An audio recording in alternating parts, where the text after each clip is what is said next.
Six. No, we can't do that. Pat itself, pat itself. Everyone thinks because you're a zombie, you don't know good coffee. Well, they're wrong. There's only one brew that gets my seal of approval. Deadly Grounds coffee is my guilty pleasure. The aroma is so intoxicating. It brings all of my neighbors out of the woodwork. Deadly Grounds coffee. Coffee to die for and zombie approved. It's good to get a little deadly. Use the front door! Oh, they're so disgusting.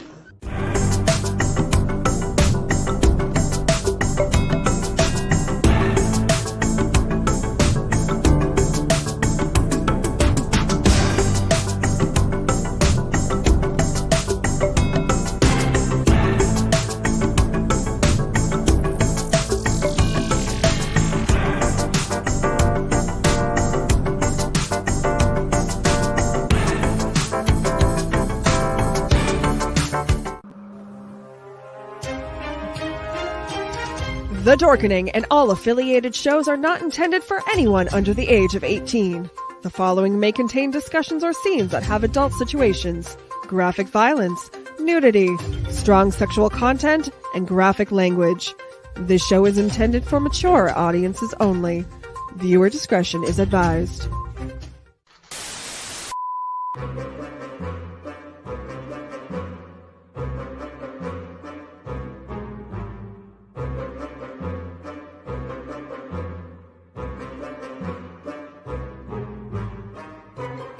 Good, bad.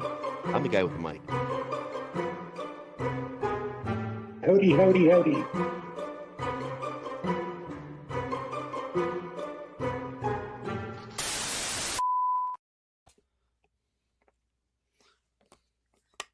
Hello, hello, hello. Hey, everybody. Happy Sunday. I hope you're not dying of heat. Not yet. Just a little bit every day. Not dying of heat here. Hey, Tom Dog. Just dying of lack of sleep. Oh, we are in a heat warning advisory thing here in Nebraska. So don't go outside. Stay in with the air conditioning on. It's good for you. They had some bad storm go through the South Dayton area a little bit ago, so I'm sure some people lost some power there, but I'm up here and we didn't get affected by that. In fact, after getting back from the concert, I made sure I got a nap in, and the storm went through, and I didn't even realize it went through. That's a good way to get through a storm. I like I sleeping. was riding when the storm went through, so I didn't really notice it. You were riding? Writing. Oh, writing. I thought you said riding. I was did going to say say riding. was the horse. I thought you meant like riding in a car or something. Riding with a soft D. Wink, wink, nudge, nudge. Well, you ever heard So, that song Twitter- years ago that said Ryder riding on Fred riding Fred? Yes, I've heard the song. Okay. I believe we actually discussed that before. Is what prompted me to look it up. Oh, A flooded basement. That's no fun, oh that's Jody. not good. Yeah, No. watch out for all No. the dead bodies floating up. I'll keep So all your. Twitter has Buddy, decided we cannot go live anymore without a premium subscription. Oh, really? Yeah. Wow. I just found this out today. It just wasn't stated like today or yesterday. Oh, well, that's nice of them. Yeah, I had us up in 2 different Twitters, and apparently neither one of them are supported. I don't know why they let me link them if they weren't going to go through. I Thanks, don't know. X. Uh, I guess we'll see you some other time then, because I don't know. I don't think we need a blue check mark. Just one of my things. I don't know. Oh, give me 1 second. I'll be right. Jody agrees. Scary Definitely some shit, scary dream shit. type work. So definitely not a pleasant flooding if you get my drift. Drift, water, haha. Driftwood? Considering I had where a the pipes basement. broke, no. I lived in a place in Hooper at one point that had a dirt basement where like the electric box was and stuff.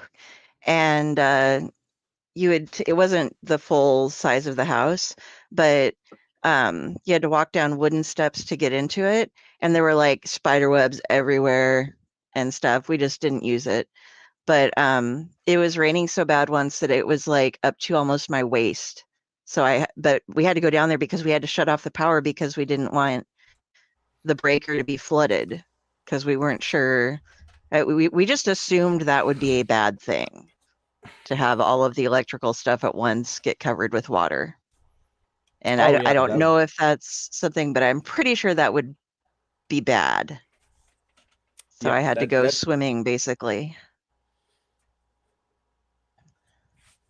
Oh, And that was muddy swimming through spider webs. So I do not recommend, by the way, if you don't want to. Also, had some really bad flooding one year when I lived on the farm or the acreage, and it was called the bottom, and it was down at the bottom of the bluff that we had a path cut down through, so you didn't have to go straight down.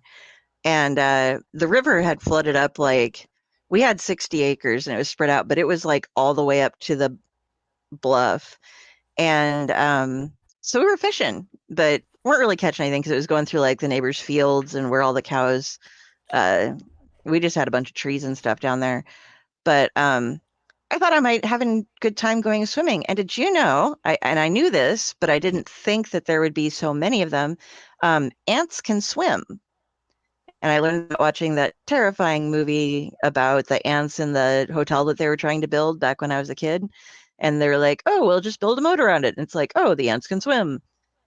But I had like a branch that brushed into me that was covered with like a swarm of ants. And I can't stand them. And I got covered with ants. And I was like flailing and, just about drowning myself in a rushing flooded river because I was getting covered with ants that never attacked me when I was in the river when it was in its banks, of course, but it apparently scooped up a couple of colonies and they were all trying to save themselves. And I apparently seemed like a good Noah's Ark for them or something. So don't go swimming in floodwaters, folks, because I was an idiot. Beyond all the rest of the things that could have gone bad from swimming in floodwaters, I was too. like. That sounds like great nightmare fuel. You should write it into a horror story. Oh, I might at some point. I don't know. I'll have to do something with the creepy crawlies. I was smart enough that my stepdad was down there to make sure nothing happened. He was like trying to gauge how everything was going so I didn't drown. But yes, don't go swimming in floodwater. It makes sense unless you're a kid and then you're like, oh, this would be fun. No, it's not. It's not at all. I did it on a mountain as a kid. Wow. I will tell you. Look back and I'm like, that probably wasn't the best idea. I will tell you something. When you got enough water, what you can do. My buddy just says hi, and yes, I did Survive's Country Concert, and it's actually funny because they will take plastic and put it down this giant hill, and I mean it's about 200 feet of plastic, and when it rains, they will just use that as a giant slip and slide. But okay. Yeah, I always thought it was funny because there's so many places at that concert that actually floods, and you get about 2.5 inches of water in a short period of time, and you can actually see some of the campers floating away. It's Wow. not the best thing in the world, but Mother Nature wasn't nice. But yeah, as you guys are talking about flooding, I was just thinking, it's what happened on Tuesday night. Everything started flooding, 2.5 inches of rain. A camper moved. A couple of tents were washed away, so they had to go and get new supplies. Oh. None of this is good. No. I remember watching my dad lived in town, and it was a pretty nice area, but the streets were like, you didn't notice until it flooded how the angle of the yards and stuff went down to the street. And so like it flooded and there were people like out using their jet ski in the street. Ooh. And like pulling people along, and it was just like, how deep does it have to be before you drag the bottom of that and just completely ruin it on the street? Because I mean, it was like halfway up their yard, but it's still like that's not going to stay that way for long, because I mean, city drainage needs to catch up, but there are gutters on those streets, it's not going to keep it going. But everybody does stupid things when it floods. We got an extremely uncomfortable infection after a hurricane and swim through floodwaters to get out. Okay, well, yeah. That was you had to kind of do that to make sure that your kids survived. But yeah. Right. And they used to use John boats to rescue people. I don't know what a John boat is. John boat's like a little. It's not like a really big motorized boat. I mean, it's a small boat. You can use oars on it, or it's got a motor that you can attach on the back of it. I mean, it's a simple boat. It's not like a bass boat or anything. Usually John boats are like 2 people type boats. Okay. You use them. Cool. Use them in floods, or they're really lightweight, so you can actually pick them up and move them around really quick. Small motors. I mean, what is it? Mixture of gas and oil, usually in some of them motors. Okay. My nephew, I think last Christmas, got an inflatable boat with a little motor thing that they could put in.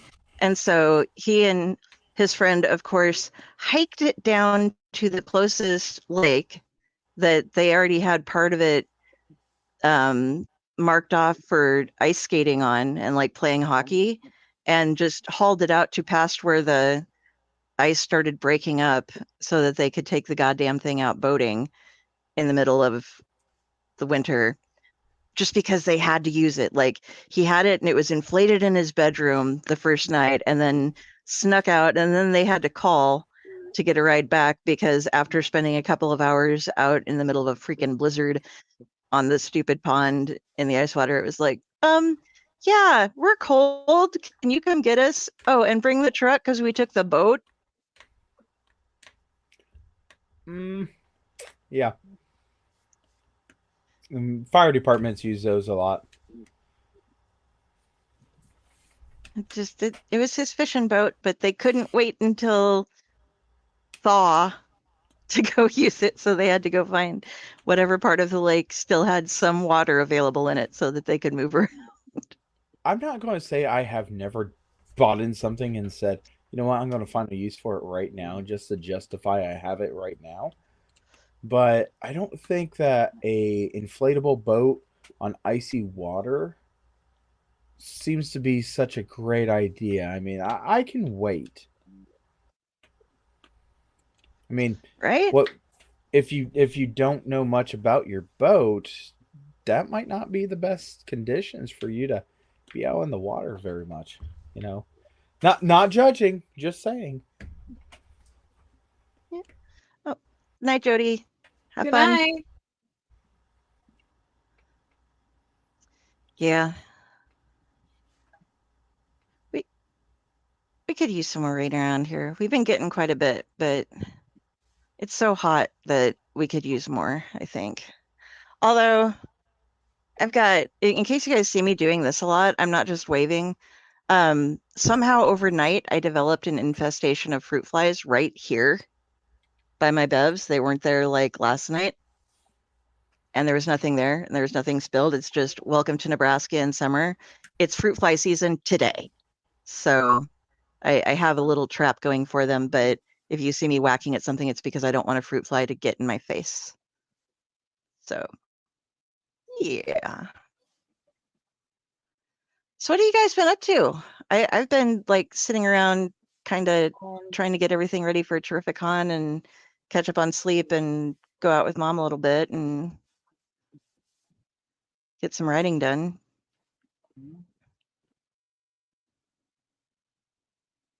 The usual. Either you guys doing anything? Go We ahead, Friday. survived Burl. What was The that? usual. We survived Burl. And then I told Good job. people they should read your stuff. I appreciate that. And you, as in both of you.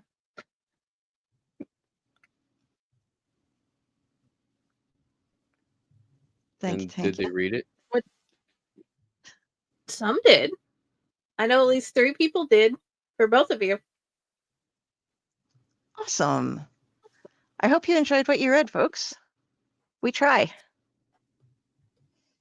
We write. I've had people buy the book. I know that for a fact. And I've signed a few issues and sent them out. And so far as yet, I've had very little feedback on whether or not, one, they've actually read it, or two, if they actually liked it. And I'm not sure if that's a good thing. I will tell you that is one of the things that I did. This week was I read your book, and I quite enjoyed it. And I will get a review posted up sometime, which is my review things are like I wait up for a while and then I just go through and review a bunch of books at once, which is maybe not the best thing to do, but I have to be able to get in that mood to like review everything. So, but I think you wrote a very good book, and I enjoyed all of the stories in it. So you read the whole thing? Collectively, we agree. Yes. All right. Well, Oh I'll yes, take when I that. start something, I can't. I don't stop. I just like read the whole thing. So, yeah, I like it. I think you guys should like it too. You should go out and buy it.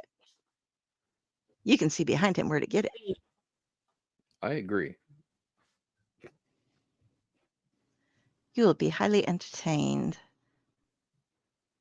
Hey, Stefan. Sorry that we were going to have Stefan was going to hop on with us tonight, and StreamYard is not supporting his browser, so we cannot get him on here with us. We will try to figure that out sometime soon. Just can't do it right now. But yeah. Sorry for all the dead air, folks. We're just like, hi, we're here. We're exhausted. It's hot. I've been horribly procrastinating everything lately. I sort of got into a routine of binge watching a bunch of shows. I started watching White Collar, and I finally finished that one on Netflix.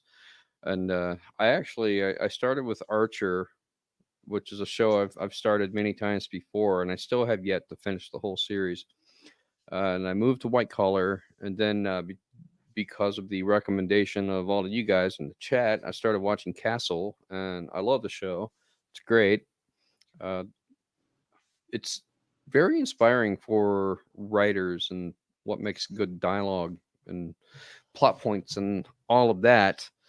But because I've been binge watching so many shows, and then of course watching Sleepaway Camp for tomorrow night, I haven't really done much of anything else that I know that I should be doing, like working out, lifting weights, practicing karate, doing my own writing, cleaning my apartment, doing the dishes, doing laundry, that kind of thing. It's all sort of gone by the wayside. And people keep saying, that's okay. Give yourself some downtime. You'll get back to it when you're ready. It's like the problem's farther away I get from it, the less I feel ready to go back to it. And just so it's just this Yeah. perpetuating spiral of lethargy that keeping me from doing the things I know I should be doing. But today I wanted to go work out, but I wanted to watch Castle too. And then I was sitting there and I had all this pent up energy. I was kind of amped. So I was like, I got to get up. I got to do something. And I don't normally talk to myself out loud. So it's really bad when I start talking to myself out loud, trying to motivate myself to actually do something like, come on, Ron. Come on, Ron. You got to do something. You got to get up. You got to, put this energy towards something. So I did get up. I went downstairs to try to work out, and I'm just sitting down there, spinning my wheels, going through the motions, not actually doing anything. I'm like, well, if I'm not going to work out, I need to do something else. And of course, when I work out is when I actually brainstorm my story a lot, because I can focus my energy. I can focus my attention on the story and think about problem areas that I'm having with it, or where I want to go next, what I want to do with it. And today was no different. But the problem is that sometimes I'll get to that point where, like, I'm trying to work out and I focus so much attention. I was like, okay, now I feel the urge to write. I got to go write this down. I got to go write this down. And then, I don't work out because I feel like I need to go write. And this is where it helps to have an outside gym membership, because if I'm at the gym, then I will work out. Having a gym in my basement makes it that much harder because it's so easy to get distracted. So I'm like, okay, I'm gonna go write. So I came upstairs and I finally got through a scene that I've been putting off for a while because it's kind of a problem scene on how I wanted to resolve it and what I wanted to do with it. But I finally got through it. But it's shorter than I want it to be. There needs to be more to it. I don't think that it's final form yet. So I have to go back and read it and figure out where I can improve it. But I did add another 2,000 plus words to the novel, which I'm happy about, because at least it means that I did something. Nice. This, I feel like it'll be one of the last major scenes before I start wrapping up the book, wrapping up the story. There's a couple more things that I have to get past that I want to do, but I think it'll be a lot of exposition from this point on. And that kind of bothers me a little bit, because I don't want to get like halfway through the book and then nothing happens, So I feel like after all of the excitement of everything, then the last half of the book is not as exciting as the first half. And I'm trying to figure out, how can I combat that? What can I do that will kind of balance that out? So there's something big that has to happen in the second half of the book, so people will stay engaged with reading it. And I'm not quite sure. Glenn Danzig moves in next door and starts coming over and asking them for various things from their cupboards. Glenn Danzig is probably already dead at this point. Oh. Well, then undead Glenn Danzig comes over and starts asking people for various things from their cupboards. I can That probably is work somehow with more that. disturbing with his plot line. That is more disturbing. I don't know I exactly what your book's about, so I'm just like, if I want something exciting, Glenn Danzig shows up. He showed up in my mind palace spontaneously without me trying to put him there to encourage me in my beat the shit out of things room. I can probably work with that, or at least to write something in similar to that, just as an homage to what you said. So if you read it, you'll know it. Excuse An me, inside can I joke get for an us. extra cup of blood? I'm just a bit short. It'll be He happened to Ozzy have an Osbourne E-bone looking for meal. bat heads. So I just jumped in this, and earlier you guys were saying, well, I think that person's already dead. Did you guys hear that Richard Simmons passed away yesterday? Yes. Yeah. There's been a couple, Shelley Duvall and Michael Zulli as well. And it's kind of like Shannon oh. Doherty. Oh yeah, yeah, they just posted that up today too. It's a rough time. It's been a bad week for celebrities. Yeah. Please wrap yours in bubble wrap and put them on a shelf. Then let Dave Grohl babysit them. He will keep them entertained and very happy. Well, we were talking about Betty White because I got my Betty White shirt on. Yep, love my Betty White shirt. When she passed, everybody started sending me candles. They're a picture of Betty White, and it's got like a little different thing on it. And I started thinking about it. I was like, oh, okay. So I got 2 Betty White candles. Now, if I ever wanted to think of my favorite celebrity, I can light her candle. Aw, that's cool. I just seriously just flicked water at myself.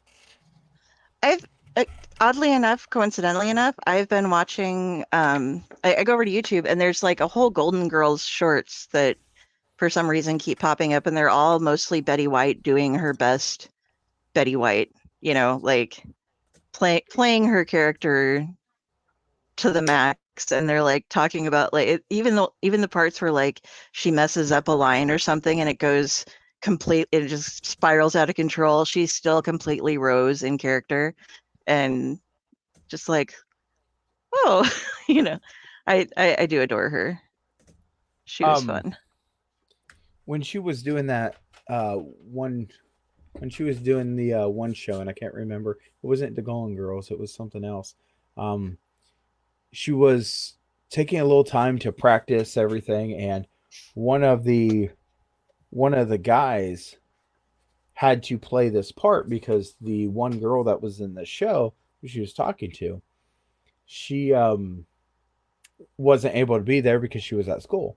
So as soon as they went ahead and they were going to tape it, she was going to be there. But so here's the guy that's in charge of some of the backstage stuff, and Betty White is just doing her doing this guy's makeup, you know, just talking to him.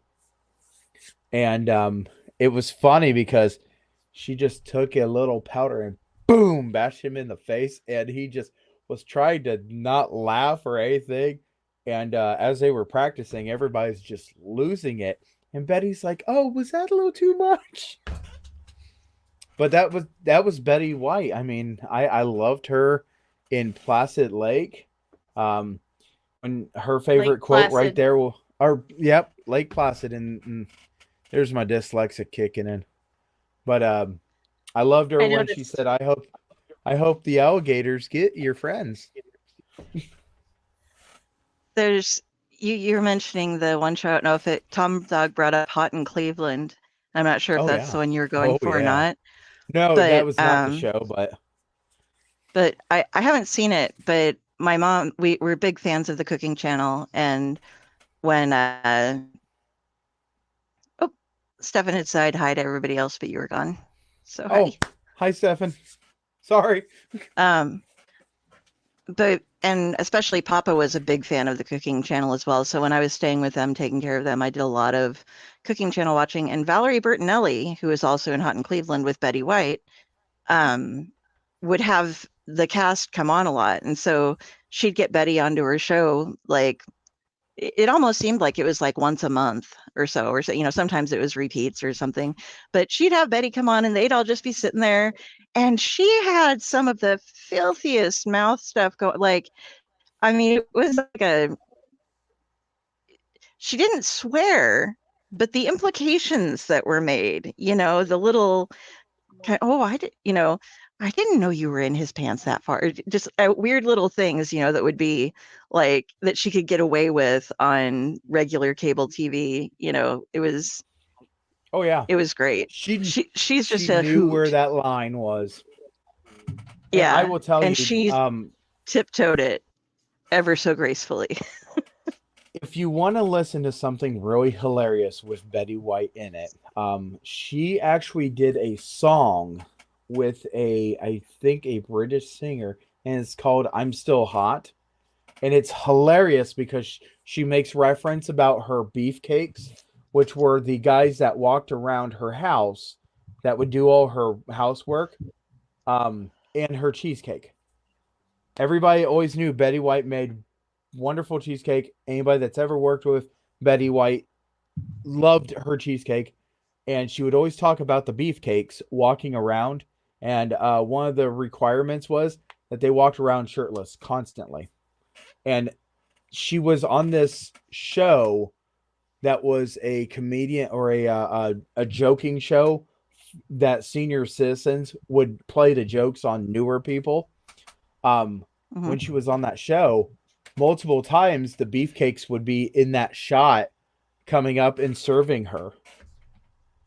And I just thought that was funny because, she had a great life and she had so much money. She cared about the Los Angeles Zoo. She donated so much time and money to the Los Angeles Zoo.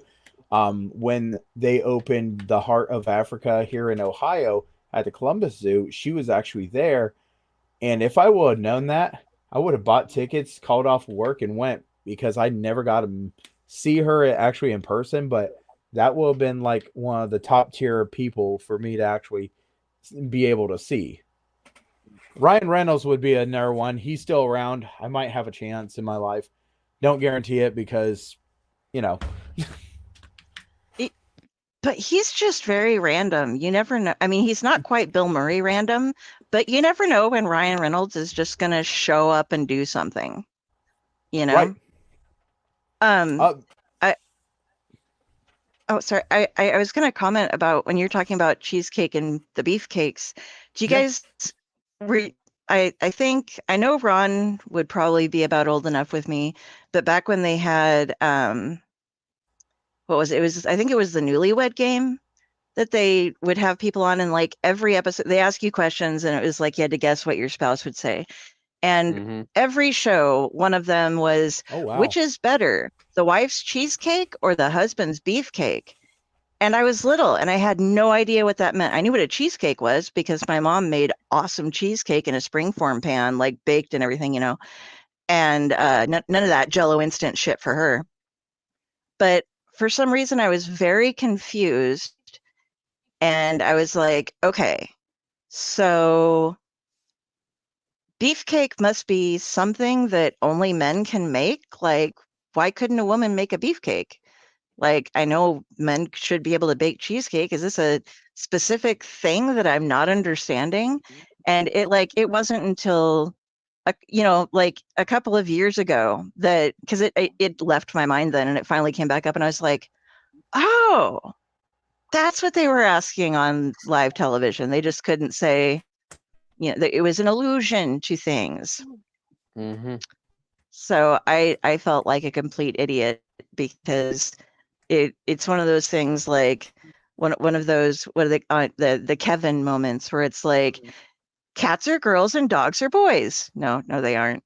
That's not the way it works. But yeah. I was convinced that there was something called a beefcake that only men could make, and I was assuming it was like a pot pie, only a cake. We also had the euphemism tube steak. I have never heard that before. I'm learning new things. Wait, was that a regional thing or was that a national thing? Was it? To be honest, I couldn't tell you because I mean, I guess it probably circulated around my high school, but we used it a lot in the early days of the internet on IRC. Okay. So I'm not sure Yeah, where it that's originated from, but I mean, it was a fairly well-known euphemism at the time. okay. I was highly oblivious to most sexual innuendos until I started working in a bar. And then like I started catching all of them and it was like, oh. Stefan says Yeah, that he used it too. So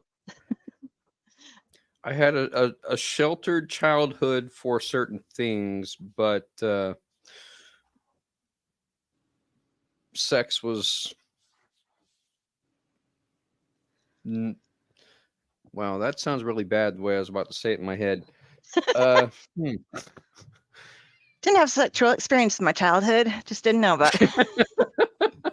No, I mean, I was aware of sex before, you know, that talk of the birds and the bees, because I was privileged enough to have a satellite dish when satellite dishes were just coming onto the market, and back before all of the pay channels were scrambled and behind a paywall, and things were just available if you knew where to look. And I mean, I'm fairly certain my parents probably knew what was up, but nobody ever said anything and nobody ever stopped me from watching it. So let's just say that I was educated probably in not the best ways in terms of certain topics. So you learned about things on Cinemax. Worse than Cinemax.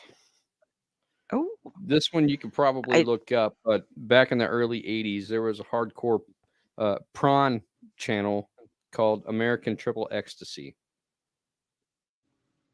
never heard of that. Look it up. It I- existed. Well, I don't have a search history on this laptop that has anything to do with things like that. So I'd really rather not, given the way the AI grabs things now and is just like, oh, you're interested in that? Here's everything. Well, and like, I'm trying to be diplomatic and discreet and how I'm phrasing things right now, so we don't get booted off of streaming. yeah. Well, what I had growing up, like, okay, I got bumped ahead in elementary school into first grade. And then when it came around the time for them to have the talk with everyone, the school sponsored talk that your parents could come to, even though like my mother was a nurse and I would have been allowed, they were like, we think she's too young because she's a year behind everybody to actually come to the talk. So we can't let her come. So it was like, okay. So mom got the lowdown from everything that was there from one of our friends who she and her mom went and was like, this is all the stuff they explained and this is what was done. But they also never then they never were going to, like, when the next year's one came up, they didn't let me like retroactively go to it because I was the right age, because my mom was a nurse and was like, I explained everything to her. But she didn't explain everything. In fact, I remember one of the talks that we had was she was describing the talk that she got from her father, which was, you know, Mary up on the hill? Yeah. You know she's pregnant? Yeah. You know how that happened? Yeah. Don't let it happen to you. Okay. that was pretty much it. Sex was taboo when I grew up. I even got grounded for 2 weeks when I was caught stroking. Okay. Stroking the tube steak in my room. Tom grew up watching Dr. Ruth whenever she was on TV, so I would pass sex ed whenever I had to take it in school, thanks to Dr. Ruth. She will be missed but never forgotten. I did watch some Dr. Ruth. I mean, I don't know how they handle sex education in schools these days, but I grew up in that Poorly. era where they had the cheesy videos and the one person that had to come in and give you the talk in front of the whole class. And this was at a time where they did not segregate the boys from the girls. The talk was given to everybody equally. I mean, all at the same time, and we all had to watch the same videos. And it's awkward to say the least. It's and we just nobody really talked about it, but because we all wanted to pretend like we all already knew everything about it, even if we didn't, but nobody would ever fess up to that. And this even went on into my freshman year in high school. Fortunately, that was the last time we ever had a sex ed class, because by that time we're all 14, and most people are probably experimenting in high school anyway. They want to get it out of the way. But Just get that then done with. it wasn't so much about this is the birds and the bees and blah blah blah blah blah. Then it was actually more about the biology of the thing, and going into the whole reproductive system, and this is what happens, and this is the science behind it, and blah blah blah. So it was handled in, I think, more of a general education kind of way, rather than, oh, you're growing adults, and you have to be careful, and use protection and all that kind of mess. So I'm so glad that I'm past that point in my life. But there are a lot of things that those sex ed classes don't cover that you kind of wish they did. Yeah. And most of that is, dealing with your own awkwardness in certain situations. Because, as an adult, it's easy to realize that we all had those same kind of experiences, even though nobody was talking about them at the time. Let's say, for example, a woman hitting that time of the month, and then spotting at inappropriate times, Mhm. And it becoming apparent through clothing, and then you have to There are approach people the parents who, about yeah. getting pads and stuff. For boys, it's becoming aroused at inappropriate times in class, and then getting called up to the chalkboard, or having to excuse yourself to go to the bathroom. Yeah. What do you do? How do you handle it? What are you supposed to do? Nobody tells you that kind of stuff. You just kind of have to learn it on your own. And of We course, you can't let anybody find out that you're in that situation, because they will target you. Even though got they're suffering the same damn kind of things themselves, Why the hell are we talking about this? Weird pat itself. because Shut up, Ron. we got some. I mean, why not? Stefan, but at my birthday party in 8th grade, spin the bottle was encouraged as a game. So kiss, but don't do anything that came up after that. Never played spin the I got bottle. your reverence. I did once as an adult. It was very strange. We were partying with the philosophy students that were friends of one of my bartender friends where I worked, and we all went over to their house, and it was just like I ended up there was some guy playing guitar, and they're all philosophy guys and stuff, and somebody had broken a glass, and I had to go over to kiss somebody over there. It wasn't making out kissing. It was just I don't know why. I still don't remember it, because drunk, but somebody had broken a glass, and I ended up on my knees crawling across the floor because I didn't want to stand up because, I was tipsy.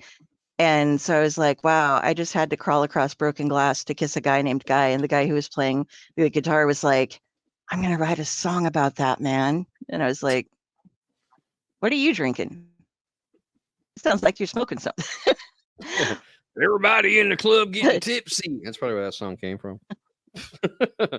I don't know. Walking on broken glass. Tom, I really want to put your quote up, but I'm not sure if it's appropriate or not because I don't know what that means. So Tom would really like to hear Dr. Ruth one more time to hear about a specific topic, and I don't know what it is. Yeah, that was one of the things when we did it. It was, I guess, separate for boys and girls, but that was when it was the elementary school thing. So the girls got to learn all about their periods and stuff, and the boy. I remember the day going into school that day. We went to the Mines drugstore where we'd go sometimes to get breakfast, and you'd get they had these great eclairs, and we were sitting around, and the women would be doing coffee and everything, you know, and the kids would be waiting to get to school. And one of the scandalized parents was talking about how one of the male students, who I will not embarrass on this show, but he was known for kind of pushing the envelope with the teachers a little bit, she heard that he had planned out ahead of time that he was going to ask how many calories were burned doing each different type of act that he knew the name of. And he had a list written down and stuff. And we were just like, and the parents were all like, oh my God. And we're just like, what are they called? What does that mean? I don't understand. They're like, you're too little. That's why you aren't going. That was Okay. before the advent of the Urban Dictionary. It was before everything. It was before the internet existed. And like, we're talking 81, 82, something like that. Maybe a little bit further than that. But right. Yeah. And I knew nothing. But yeah, and then they were like, I don't know. I imagine that Dr. Ruth would handle the Hawk to a Girl situation with the same class and educational expertise that she handled everything else.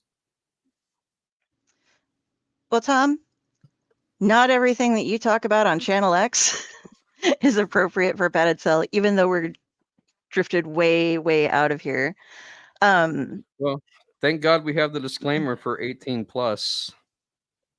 Yes. I mean, well, we still try to be diplomatic and not go completely off the rails.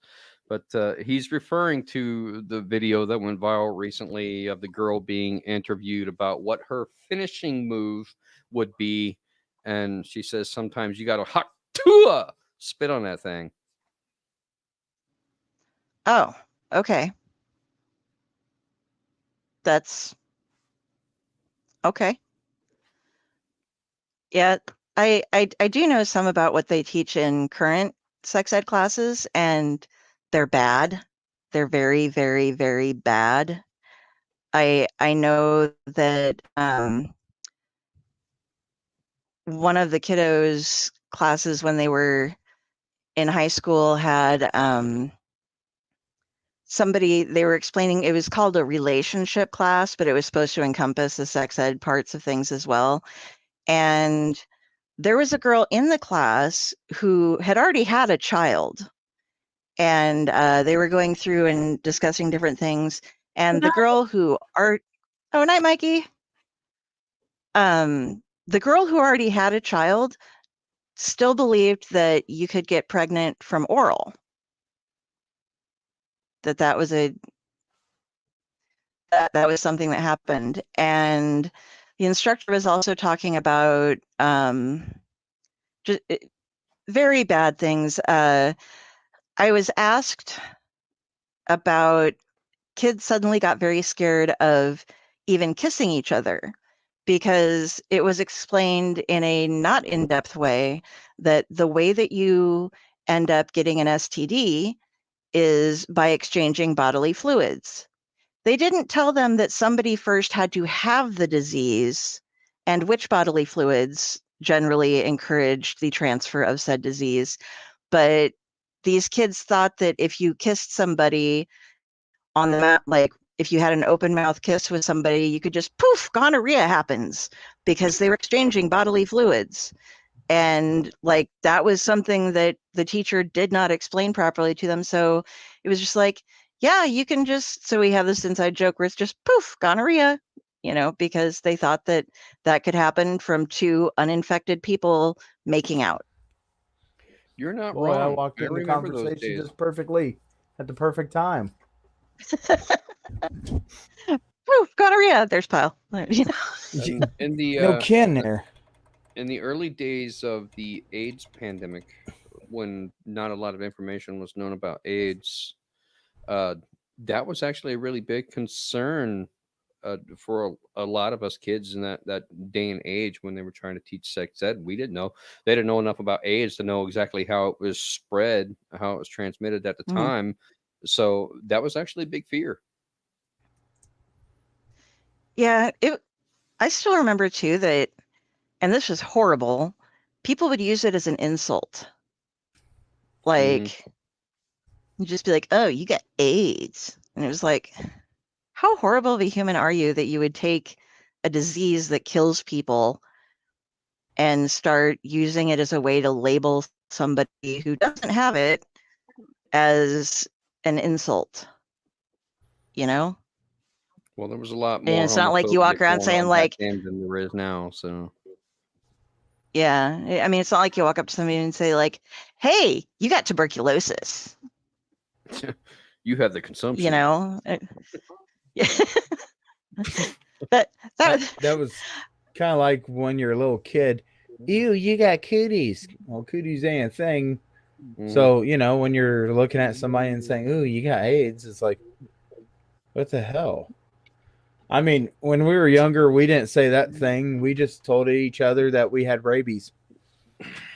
We had cootie spray. I was never a cootie person, but yeah, I was never a cootie person, but you'd stand in line and somebody would be like, oh, so-and-so gave you cooties. And somebody else would be like, oh, it's okay. I got cootie spray. You don't have any cooties anymore. It's like, well, why not spray the person who had cooties to begin with so that they don't spread them anymore? Huh? I mean, it's all invisible. Diary of a Wimpy Kid. You touched the cheese. Never read it. I'm kind of scared of this now. I don't know. You never watched that? Nope. So in Diary of a Wimpy Kid, there is a piece of cheese that has been on the ground. And if you touch the cheese, you get cheese finger. And every kid fears the cheese finger. So when they made this from a book to a cartoon and then to a movie, it always made reference to the cheese finger. Because you touched the cheese and everybody would be away from you because you had the cheese finger. Okay. Yeah, it's not a thing I'm familiar with. My knowledge goes more to Clerks with the chocolate covered pretzels and the passing of the diphtheria. My brain went to Ghostbusters with "Don't cross the streams, don't touch the cheese" kind of things. Touch the cheese. Every time I see a Twinkie, I think of Egon holding the Twinkie. Oh, we have that's a deer. That's a big Twinkie. That's a big thing that gets passed around on Ghostbusters Day. Drew, who is potentially going to join us at some point, Ghostbuster Man 1984 on Instagram, if you guys would like to follow Drew Mallow, is a huge Ghostbuster fan, and he has like the whole kit and caboodle, like, walking around with the backpack and proton packs and all the things. And they go there and they hand out, is it Crunch Bars, I think, and Twinkies to various people, because those are things that are respected. They made sure they get, I think it's Nestle Crunch Bars, I'm not sure, but like they even had a Ghostbuster themed wedding this past year, and like they were giving the bride and groom some of the Ghostbuster snacks that they bring with them. They probably killed their business when they took Twinkies off the market that one time. You know who else likes Twinkies? Who? Me? From Zombieland. Oh yeah, Woody Harrelson. I can't remember his character's name, but Tallahassee. Yeah. He goes, yep, Tallahassee. He goes, snowballs, snowballs. Where's all the dang Twinkies? I want you to know, Twinkies do have an expiration date. You eat them way after that expiration date too. I know that. I'm a fan of zingers over Twinkies, to be honest. I like the little, Me I like too. the frosting on top. Ooh. Adds a little, it changes it. You don't just have a soft texture. You have that little, Yeah. like, not quite fondant unless they're really old, but gives you better mouthfeel. That's what we were talking about the other night. She said a mouthfeel. Yes. Dell, congratulations. That just every time I hear somebody say something about it's just got a better mouthfeel to it. I heard that as a little kid. I'm like, huh? But yeah, I totally missed when he said it. And I was trying to figure out what the hell you guys were talking about through that entire episode. And then I finally figured it out and I'm like, oh, so he really wasn't trying to prompt something odd. It was the crunch of the, yeah, okay. Textures, mouthfeel. Got it. There you go. There you go. Some people won't eat things because the texture is just a little off. It's like a party in my mouth. So when people don't want to say texture because people are like, oh, okay. You say mouthfeel on things, and it's just like sometimes people are like, yeah, okay, I understand that. I was like, that's even stupider than texture. Well, I I don't know. think It's you just can like a question you incorporate. can't ask. How that I mouth think you can feel? incorporate. I think you can add more things to a mouthfeel though. Like, if you're eating like a York peppermint patty, you get that coolness, that it is a different kind of. It's not a texture mouthfeel. It's a wow. My whole mouth feels like it snowed. That's cool. So earlier I was mentioning country concert, and Okay. you have so many random people that are at this country concert. Yeah, they're listening to country music. That might be the only thing that everybody's got in common. You're listening to a concert that has country music. Everybody's totally different, and I gotta give props, and you guys will love this so much. There was a group of people that sat at the top of this hill to watch the drunks go up the hill, and they were so supportive of these drunks, telling them, you can do it, come on, a little more, you got it. And I just thought to myself, okay. And they were eating old snacks up there, and they were telling them, congratulations, you made it to the top. Here's a candy bar, here's some pretzels, whatever they had, they were handing out to people. Just absolutely, here, congratulations, you made it up the hill, here's your support token. So we were like going through this, and I was just thinking of all them wonderful people that were supportive, but about 1:30 in the morning, the supportive people, I had to tell, dude, you need to just calm down. And people are trying to sleep, and they're like, but we're being supportive. I understand. I said, so, and they said, okay. So the next night, they knew I was going to come back and tell them, hey, you need to calm down a little bit. So they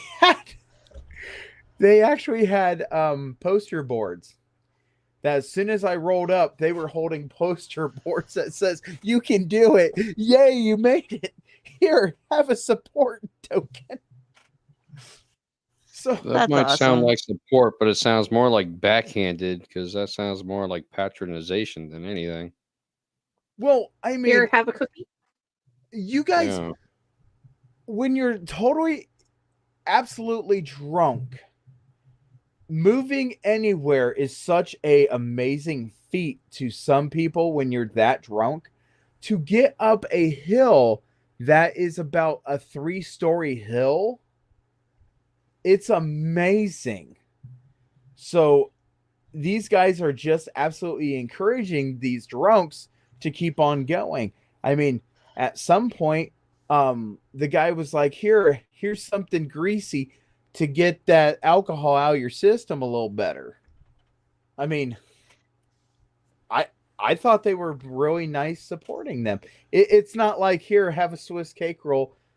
I know you're a bigger guy and that was a challenge for you. No, this was just, I'm way too drunk and I don't know where I'm going, but I'm going up this hill and I think I'm going to make it. And if somebody starts staggering, they would get up, they would walk down that hill, and they would help support them and grab their arm and say, come on, we can do this together. We can do this together. So I thought it was so interesting. And I told them, I said, how long have you guys been doing this? And they said, 5 years. Wow. I have never caught you doing this in 5 years. Maybe that And is they're actually like- being supportive that they've been doing it that long. It takes kind of some of the patronization out of it. He said, yeah, we've been doing it for 5 years.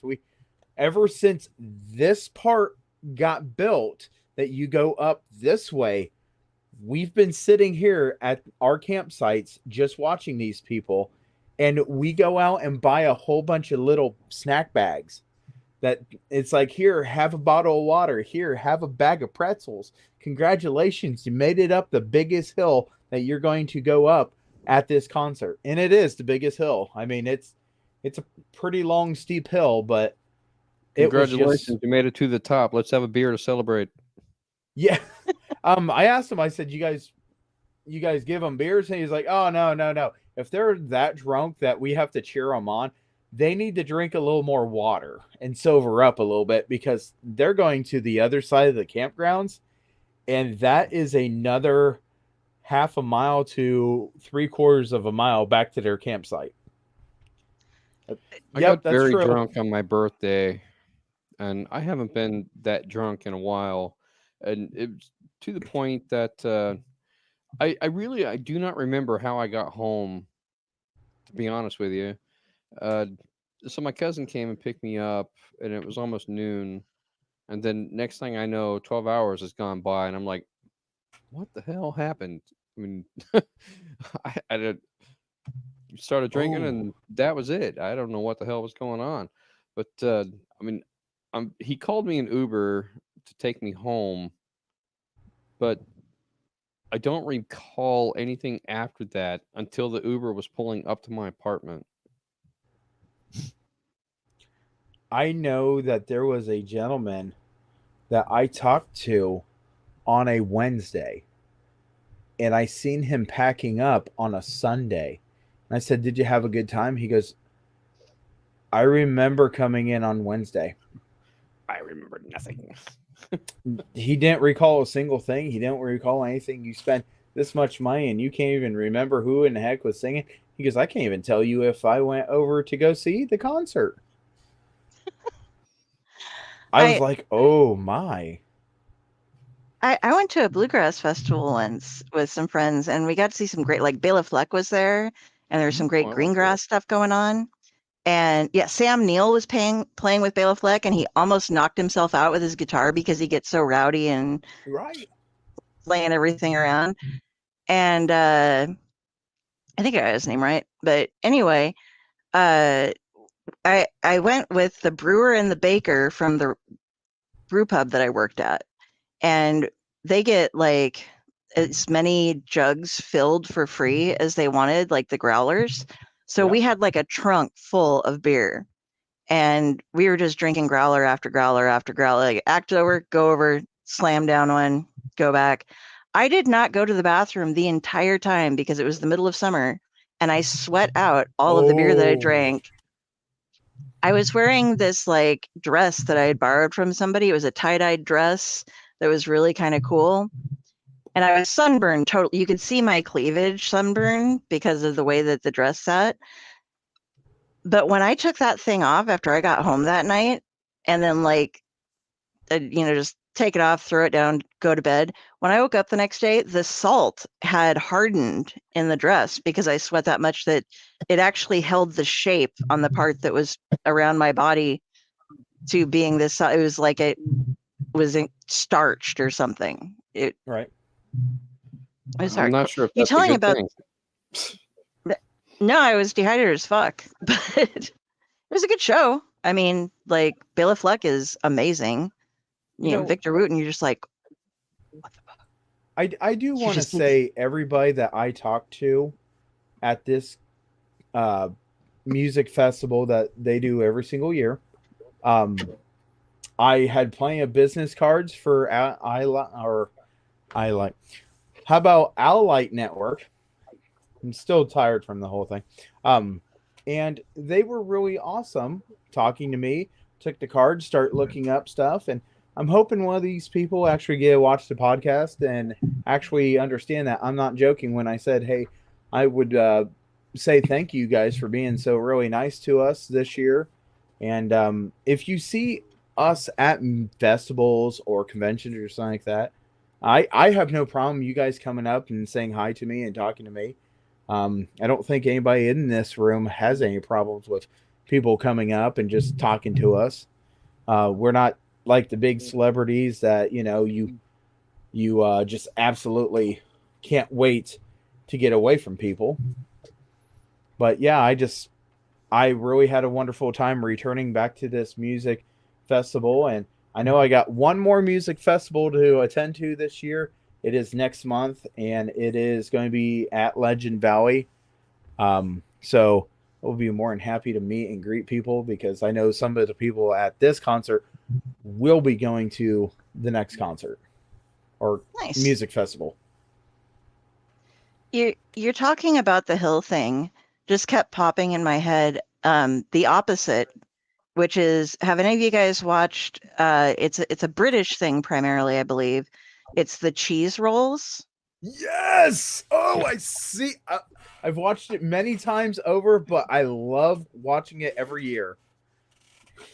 For those of you who don't know what the cheese roll is they get a giant, like 5 to 20 pound roll of cheese wrapped in wax, and they go up, and there's differing degrees of difficulty based on the hills that they're using.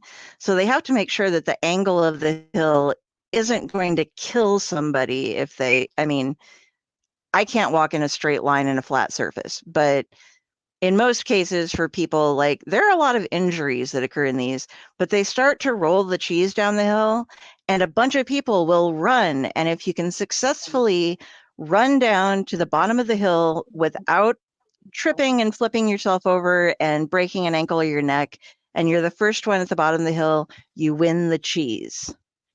And they have like ratings on how difficult of the hill is going to be, kind of like skiing does, like, oh, this is a slope for beginners and stuff. So if you ever want some fun, look up cheese rolling and just watch all of these people who've been excited at the festival or whatever that's going on behind it, and then they all get a little tipsy and decide to run down and try to race a roll of cheese down a hill and a bunch of other people.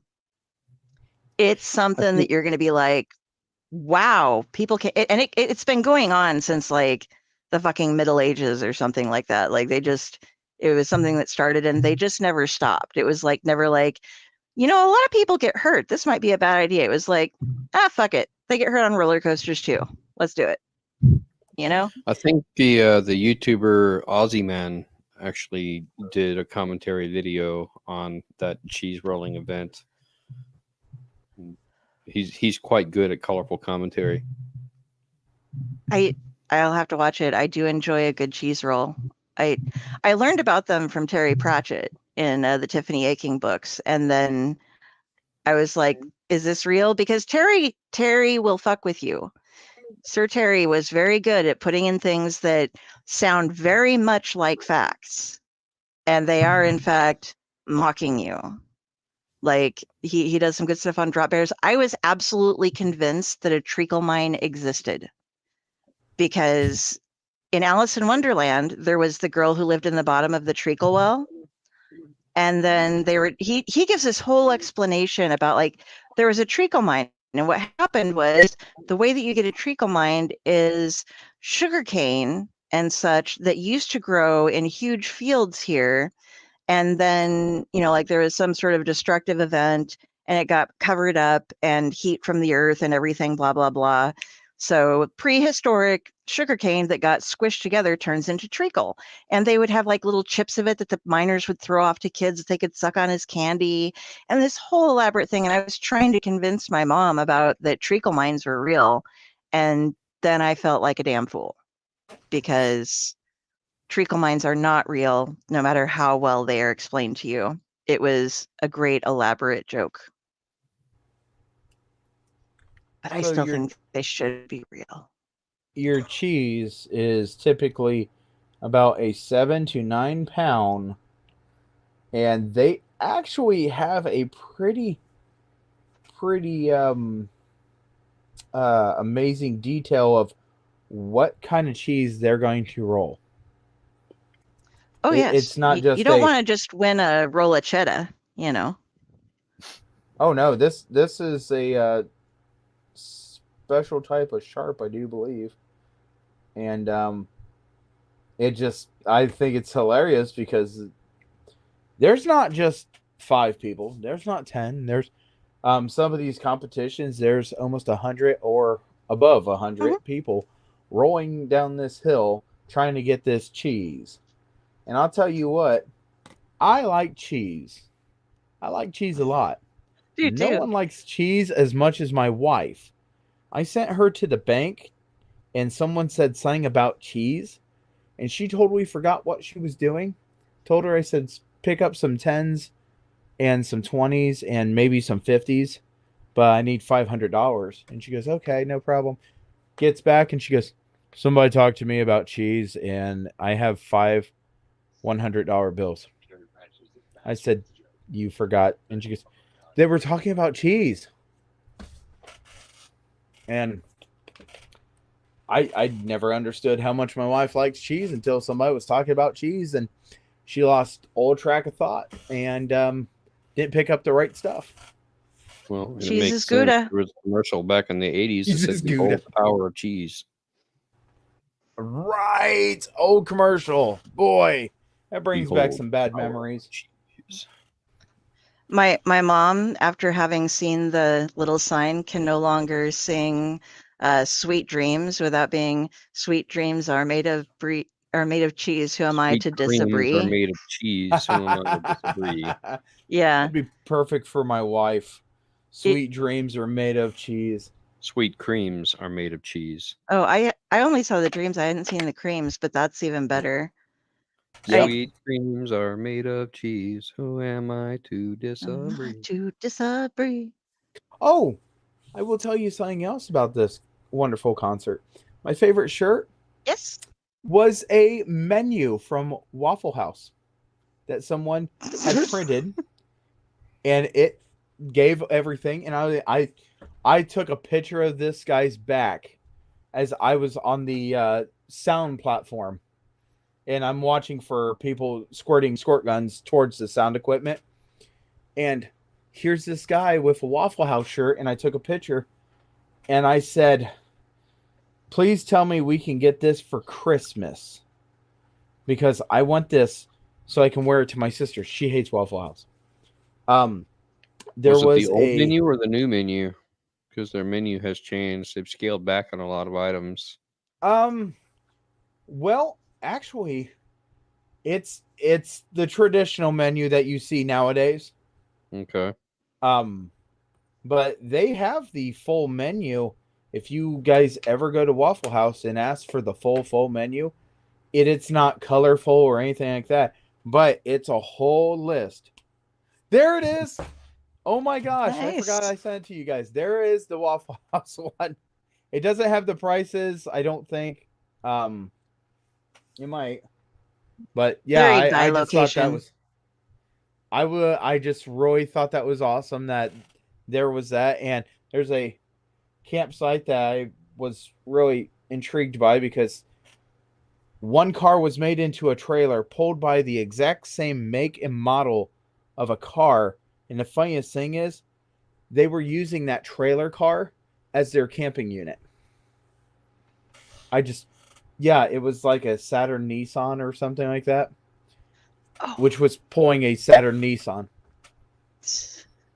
Oh, yep. There. Have you guys seen the new I think it's the new Tesla that looks like a tank? Yeah. It's all like That truck, straight. Cybertruck.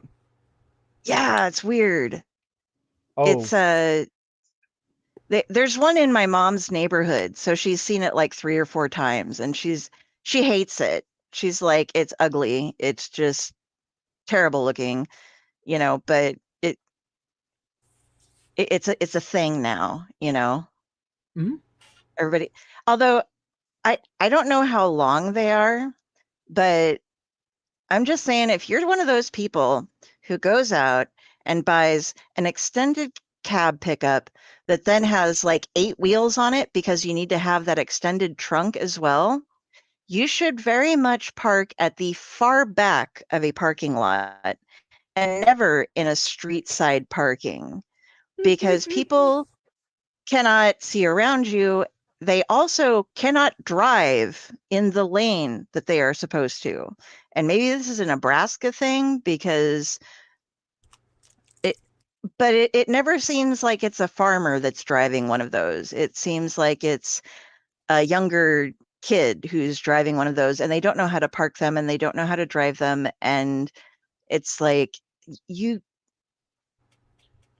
if you don't Overcompensating. fit in a spot, then you shouldn't be able to park there. There should, there's special slots for compact cars and for motorcycle drivers.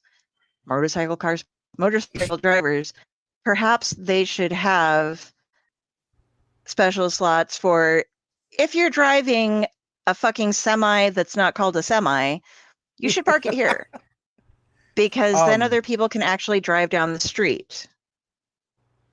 I do want to also point out, because you're bringing this up. Yes. This is a country festival. It's been around for many, many years. And at no point have I ever seen a squatted truck at this music festival. And this year still didn't see a squatted truck. So whoever put it in someone's head that squatting your truck is to show how country you are, you're an idiot. Have you ever seen a squatted truck? I have no idea what a Don't even know what squatted that truck is. is. So Yeah. a squatted truck The is opposite of a truck when with big you monster have tires. a extension put on the front, but not on the back.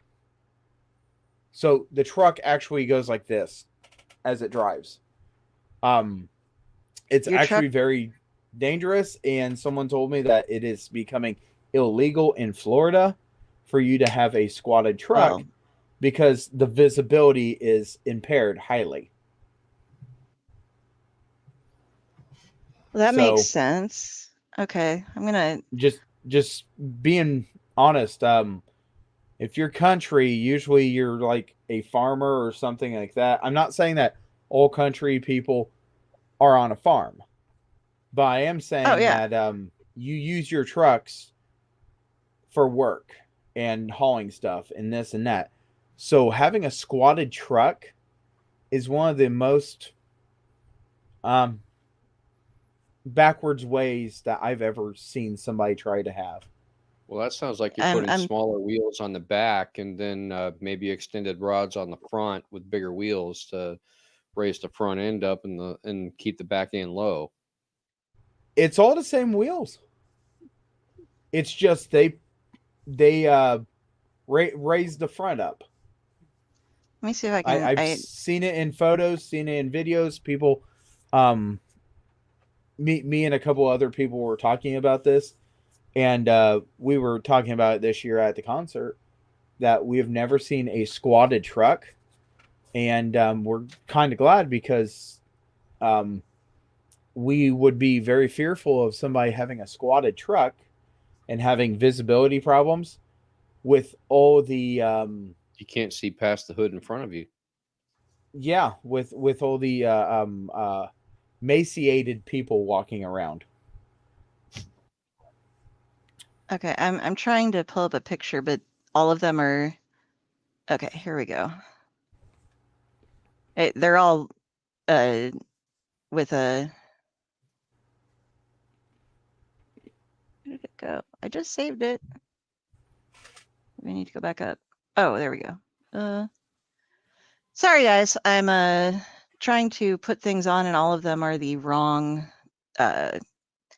they're .webp and I can't save those and then put them up. So this would be a squatted truck. Kind Yeah, of bad that's what I meant. pixelation, but there you go. Well, that's just stupid. Of course you can't see anything with that.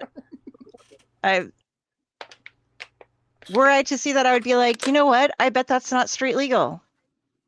And I bet I'm you're an sure- asshole. There was a guy in Fremont who drove around, and I don't mean to be insulting by this, but this guy kind of deserved it. He was an exceptionally large man who got a Toyota, like the little one's enough, but then did the lowrider thing with it. Mhm. And I mean, when it was normal size, if he crawled into it, it would become a lowrider. But he turned it into a lowrider and like put the lights and shit underneath that were like in some areas scraping against the, it was bad. But he made, this is back in the days before CDs, he made cassette tapes that were nothing but the song Lowrider on repeat through the whole thing. So he could put it in his tape deck and when it would roll over, it would keep playing. And he would drive, we had a square. It was like 2 highways and some major streets that, Right. and so you would cruise the square or you would sit in one of the big parking lots and wait for your friends to pull in and hang out and then cruise for a little bit and go back and forth. And whether he was driving or not, he would play Lowrider. So yes, that truck is ugly. I agree. But yeah, lowriders, I never understood the point of them because it has to be like damaging to your vehicle to have everything so close to the ground so that if you go over, like Lincoln is full of potholes, man, you could drown in some of them that are outside of my apartment building. But if you go through some of them, like how does it keep your car from not just, oh, there went my muffler. Oh shit, that was the oil. Don't go over any speed bumps. So I know a person that he actually takes trucks and he actually low rides them, but he puts air systems on it. That way he can raise them up and then he can drop them down. One of the problems to this is that he actually puts spark bars on the back. And this has been Explain years what ago. a spark bar is, please. Okay, so a spark bar is a piece of metal that you put on the frame. So when it goes down, it can actually spark against the actual pavement. And as you're going down the road, you're leaving a trail of sparks. Well, and that's legal? It is not legal now.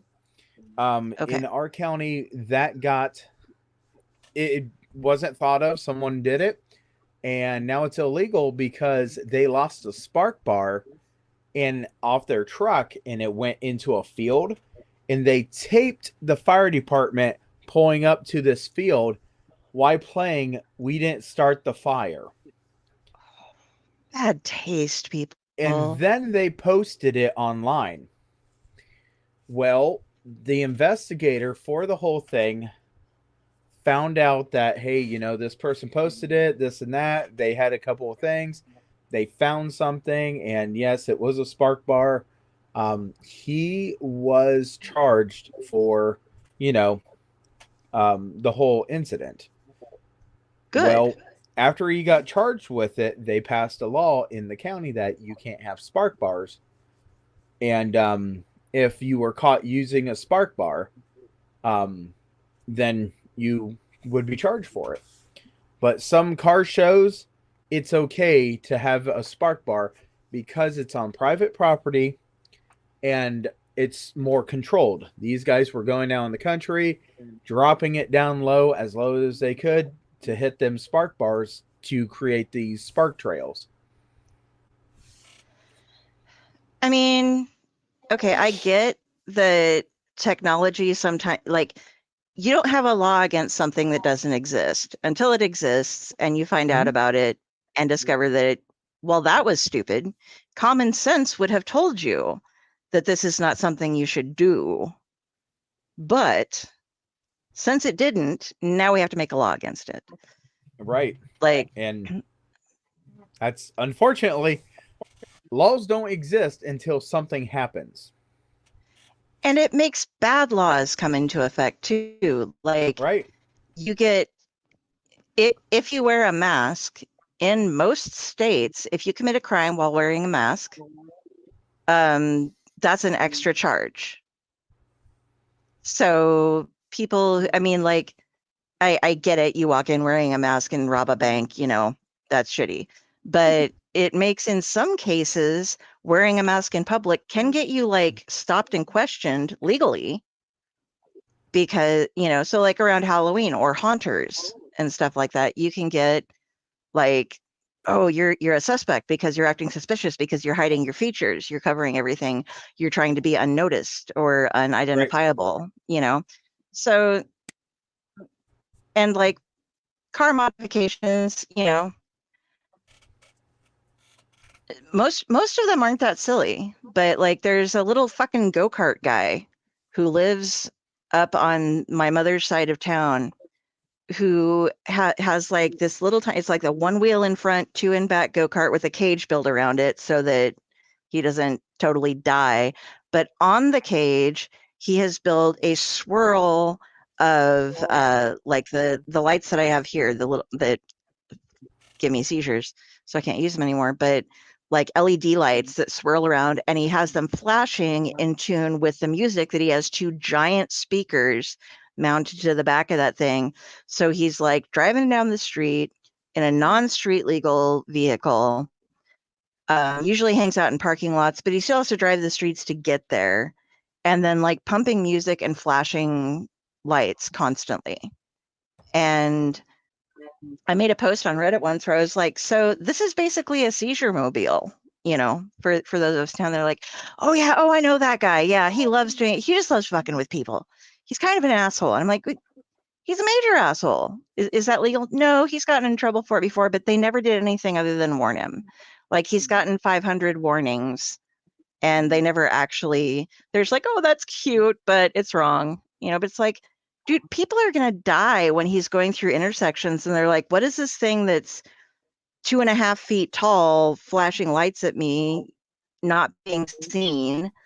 Or if being seen, like it's not something you should normally be used to in traffic.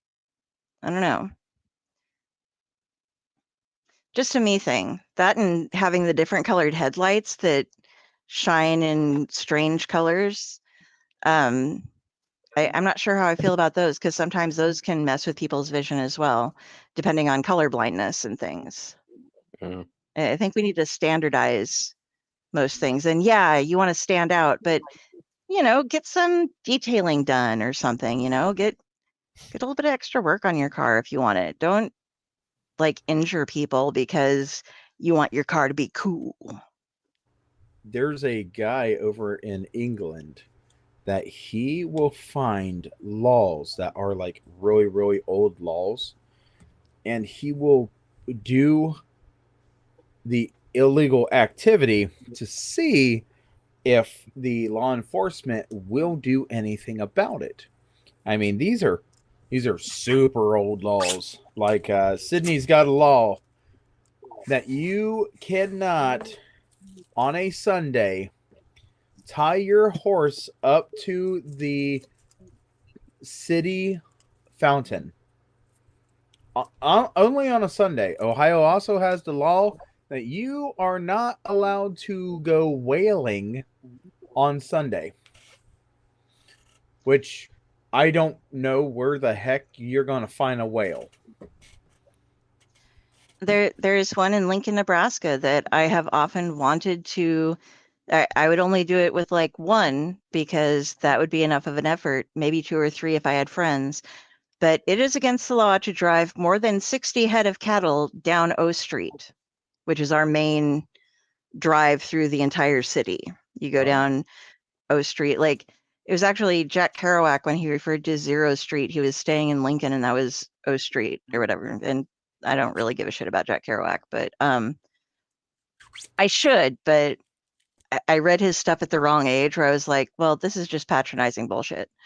But yeah, so I think like, okay, if you took 59 cattle though, you could drive that down O Street and all they can say is, well, shit. I Yep. mean, I'm sure you'd probably get cited for any property destruction that they did or whatever, but they have to like block things off for you because you're like, I'm under 60. I've got less than 60, so you got to do this. Sydney's got a law. Yes, if I had friends.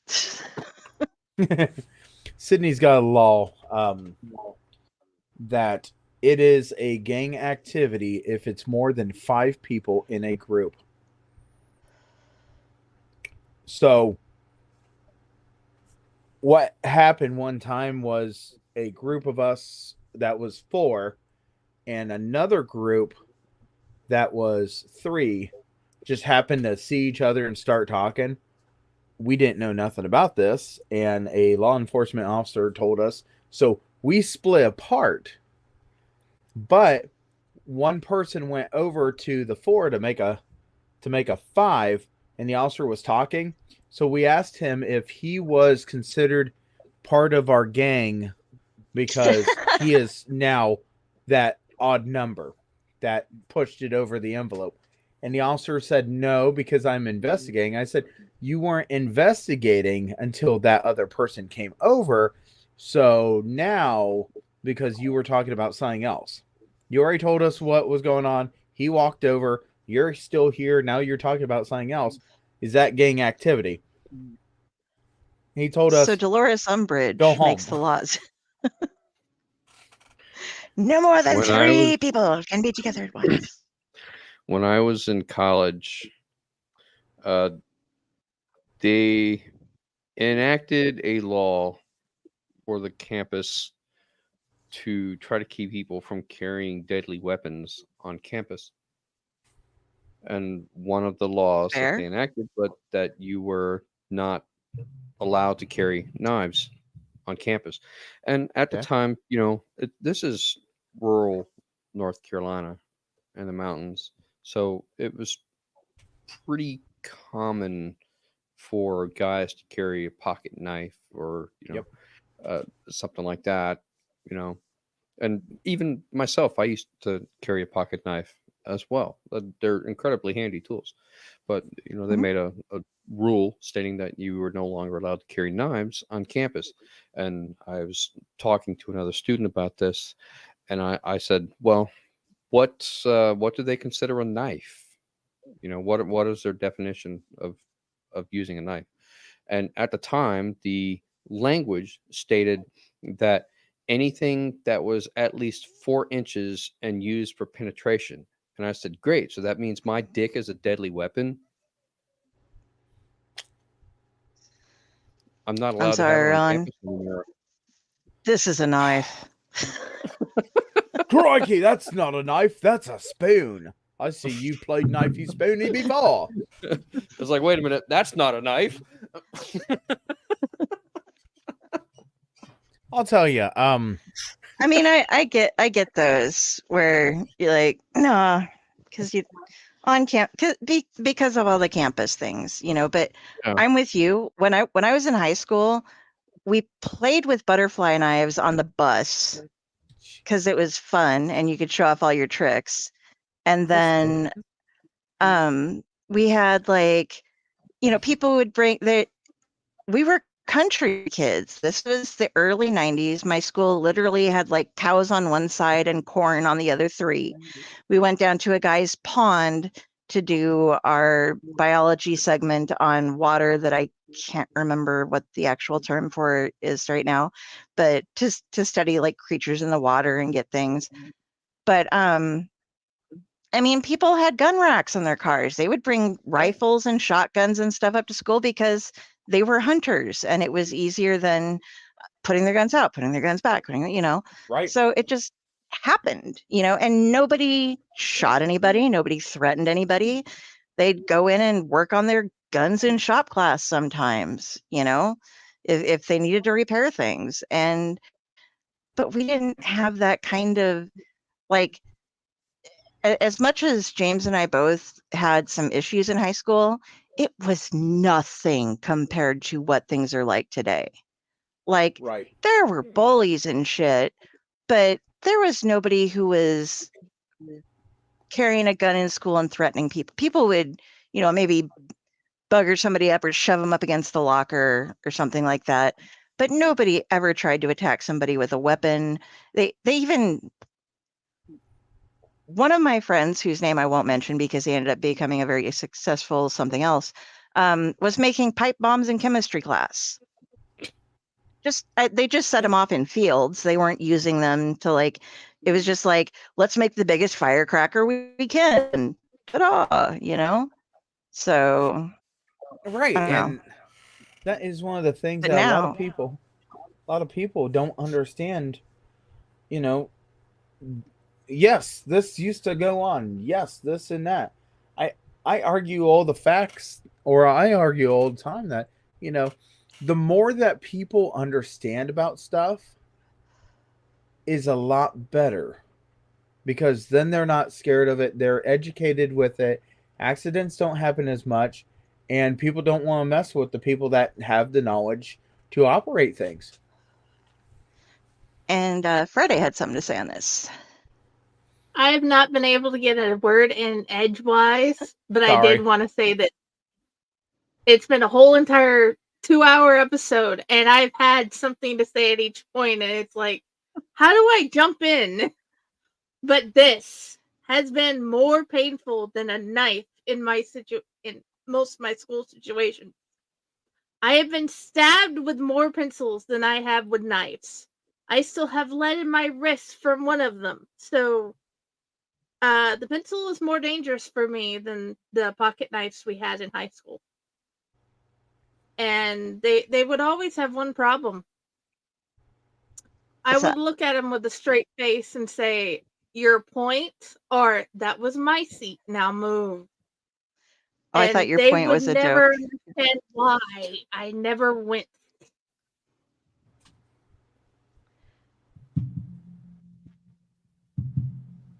Well, go ahead and get out the I rest of the stuff that you were going to say from yes, the previous points. Yes, go ahead. I'll shut up. jump back. Wait, Jump back. Okay. Sex ed. My mom died. The school's way of teaching sucked. So my dad would give me dirty magazines, the comic books that would explain and show how things were done in a funny way. And that's how I learned how it worked. And as an adult, talking about how bad sex ed in school, we had so many teenage pregnancies in Madisonville, Texas, that my old bus driver had decided, you know what, I'm gonna help with this along if you guys would let me talk to them. And she finally had to explain to them things like peeing after sex does not stop the part where you get pregnant. That is not how that works. And how bad it is that parents aren't wanting to at least explain the common things like why you need pads, what to do when you get your period, what to do with the male problem with the erections at odd times. I've already had to start early with my kids because my daughter started early with her period, like I did. So we had to start early in explaining how the body works. And why nobody actually wanted to have those conversations boggles my mind as a parent and as a person. That is why you have all these unplanned things happen, because you don't even have the common sense talk, like why you shouldn't eat a handful of cinnamon, why you shouldn't eat Tide Pods, why you should not open a can of biscuits with a can opener, why you should not go run away in the snow in just shorts and a t-shirt. Go back real quick. People try to open up cans of Which biscuits with a can opener. there was this viral video where this lady was opening up cans of biscuits and cans of cinnamon rolls, saying it never comes out like it does in the picture because of how I take it out of the can. So that enacted a let's have a lesson about reading directions and cooking. I am both exceptionally happy and exceptionally sad for the state of common sense in the world today that you get to give lessons to your children early about it because of live examples of grown-ass adults not knowing what in the fuck they are doing, so that you can take your young ones aside and be like, this is called critical thinking or critical reasoning. I took a college class in that, and you would be amazed at the simplicity of these topics that we covered, because even in my day and age, the instructor realized that people don't get shit, you know, but it's gone beyond that to now. Like, but you do a great job. By the way, guys, Friday, if you've caught any of the other episodes of this, is amazing at explaining things. And Raz usually puts her on the spot with a random sex ed question in almost every episode. And she's really good at it. You can learn things from us beyond us just bullshitting as well. Like, she will give you great lessons. And I'm going to let you go back. I had to pause you on the biscuit thing because I was like, oh, well, Stefan has a question. Okay, there was another viral trend, like the part where they were eating Tide Pods. They were also doing handfuls of cinnamon. And on top of all the stupid things, like that much cinnamon can kill you. Breathing in powder can kill you unless it's done in a specific way, like in an inhaler. The powder from the inhalers, like the albuterol or whatever inhalers you have to help with your asthma, is done in a different way. So, yeah, we had to talk about that and how her inhaler was different than whatever that is. And as I can't remember the rest of it, but it's like a few things where I'm like, why are you just not teaching? And why are you like not being more, for lack of a better word, caring in your teaching instead of just like whole bunch of people in one room? Why can't you do like some of the good teachers and just take them to the side and explain? Yeah, there's definitely an argument, I think, to be said for, like I said, I wasn't offered a critical reasoning class until I was in college. I graduated in 1993, but having that in elementary schools would be exceptionally, or what do they call what? I don't know what they call grade schools, elementary schools now, because there's like something Same and then thing. middle school and then, okay, but just common fucking sense is not encouraged in a world where children are raised with TikTok and YouTubers, and it needs to be. So, the maker of Mickey Mouse Clubhouse, I know it's a kid for tiny people, but they actually did try to teach children how to use what they have. Think outside the box and use what they have to fix the situation. Find a solution. Think through solutions for the problems. Sometimes you have a pair of coveralls and you can use that as a flag. Sometimes you need to get off the top of your house. Use a giant straw. It's a think outside the box. Look at everything you have around you and use what you have to fix the situation. And that's one of the greatest gifts I think that I've seen any show do. And just have them figure out how to think. And that doesn't happen often in the shows. As my as Mads had said when she was about 5 or 6 watching Dora the Explorer in front of me, when she pulled up the map to be like, do you see where the next place we go on the map is? We get from Mads, it's in the upper right-hand corner, Dora. It's always in the upper goddamned right-hand corner. Are you fucking stupid? And My that was...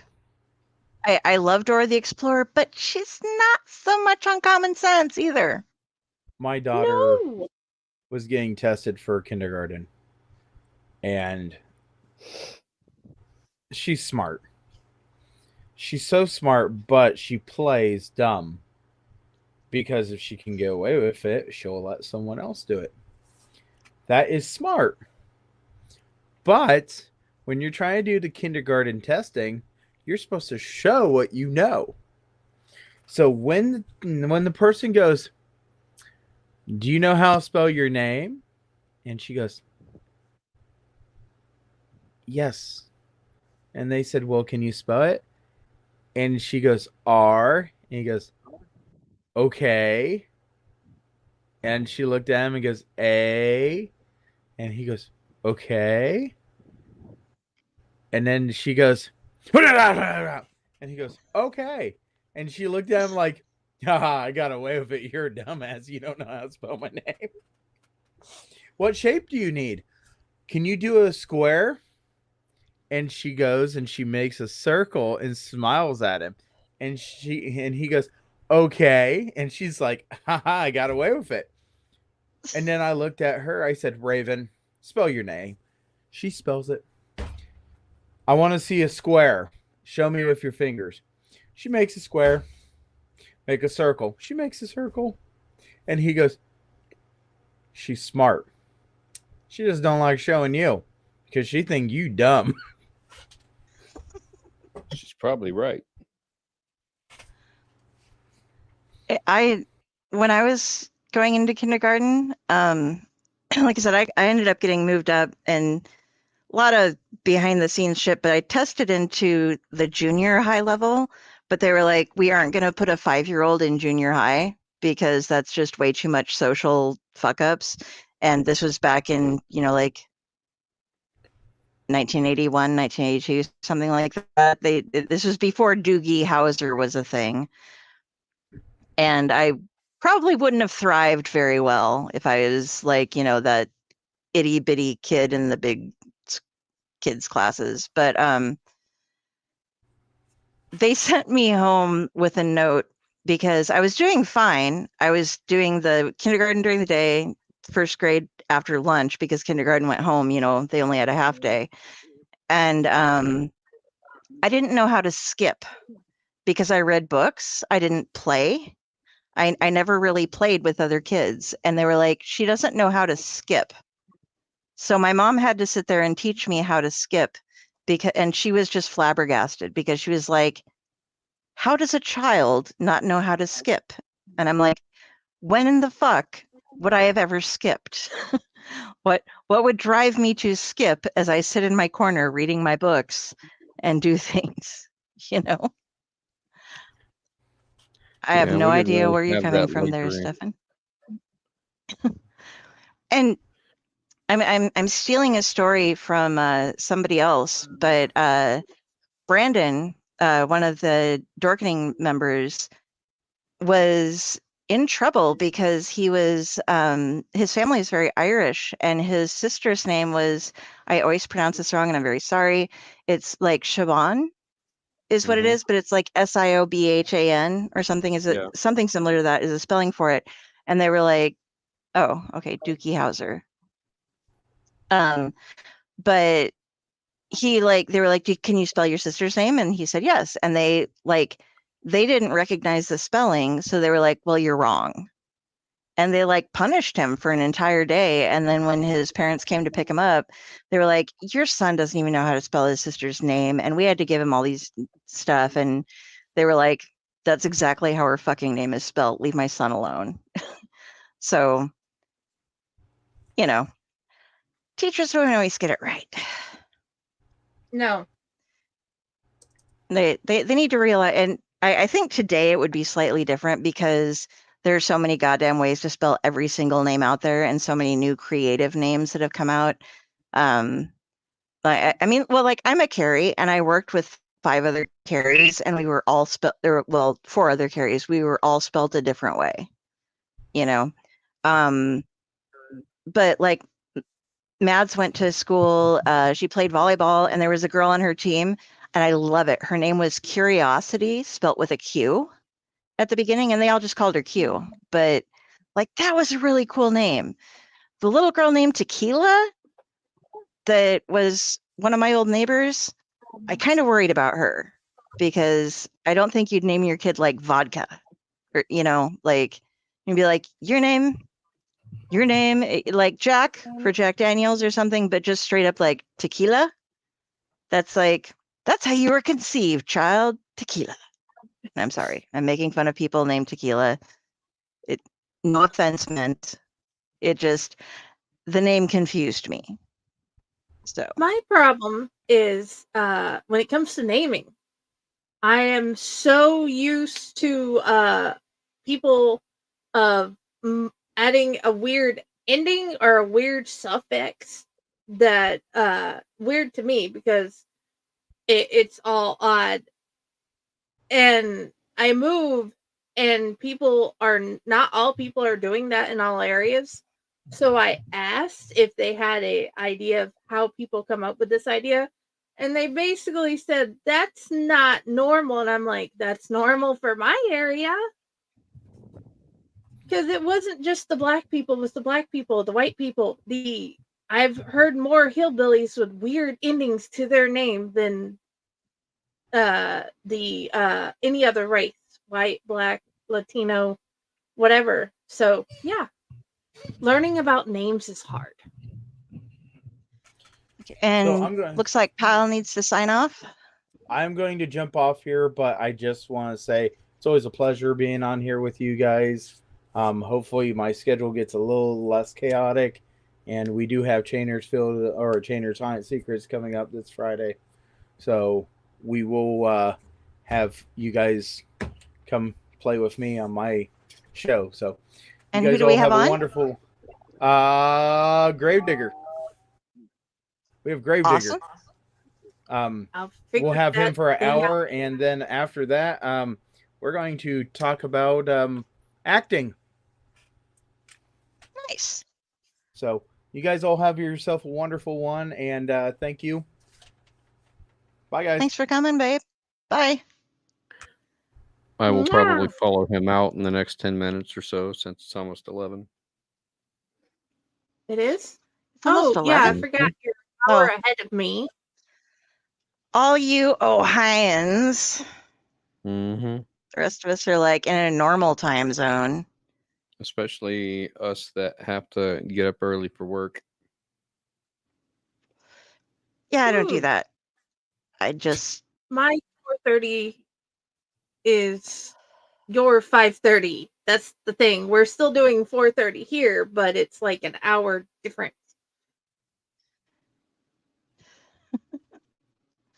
See, Stefan's in a normal time zone too. We're like, everything we advertise is on Eastern time because we're used to advertising Eastern time for people. But half of us are in a third of us are in Central time, maybe something like that. I don't know. I am. I have fun differentiating between Eastern Daylight Time and Eastern Standard Savings Time because nobody else does, but I do. Currently, it is daylight time, so it's EDT instead of EST. Lemon Jello, orange Jello. Back in the old days of TV, network TV, when you only had 3 channels, they would have to advertise television shows to come on at certain times. So they would say like 9 p.m., 8 Central. Because they broadcast over, multiple time zones. And I don't know if they do that much anymore, if they say that much anymore, since everything is digital television guide now that it, automatically updates whatever your time zone is. But, I think that's how we learned, the different time zones. Eastern, Central, Mountain, and Pacific. Yeah, there's ABC, CBS, and NBC. And then Mhm. if you had the U one, you could get the like 42 or whatever it was. It was, oh, and I forgot about public broadcasting, PBC. So, PBS. Yeah, the public broadcasting channels. oh, that's what it was. Yeah, Yeah. that's where all the No, kids' things came up. and I mean, that's what Yeah. we had before we actually got the satellite dish, and then that was a game changer. I spent most of my life without cable. So, and like when I did, it'd be like for a short period of time. So I'd like get into a show and then I wouldn't have cable. And so then it was just like, well, that show's over.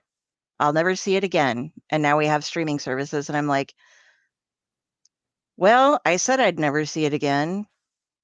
Do I actually want to see it again? Now that there are all these other options open to me, should I see how that ended up or not? When like back in the early 80s, when the satellite dish first came out, there was very few satellites at the time. The satellites that you had was, I think, Telstar, which was T1, T2, T3, and T4. And then I think Geostar, maybe, which was G1, G2, G3, and G4. And then I don't remember. There was another one. It was F1, F2, and F3, but I don't remember what the F was for. And I could be completely mistaken about the Telstar and the Geostar, but those were the main satellites that were out there that broadcast your HBO, your Cinemax, your Showtime, your movie channel, and everything else. So, like F3, you would put it on one and it would show the movie in Eastern time zone. And then if you wanted to watch it again 3 hours later, you could switch it over to a different channel because it was on Pacific time zone, and you could watch the same movie 3 hours later because it was showing from Pacific time zone. Oh, that's cool. I didn't know you could do that.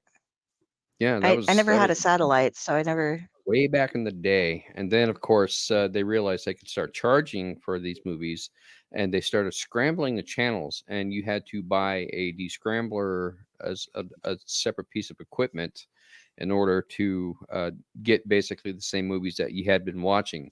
And that way they could put everything behind a paywall. You had to pay for the subscription to use the descrambler.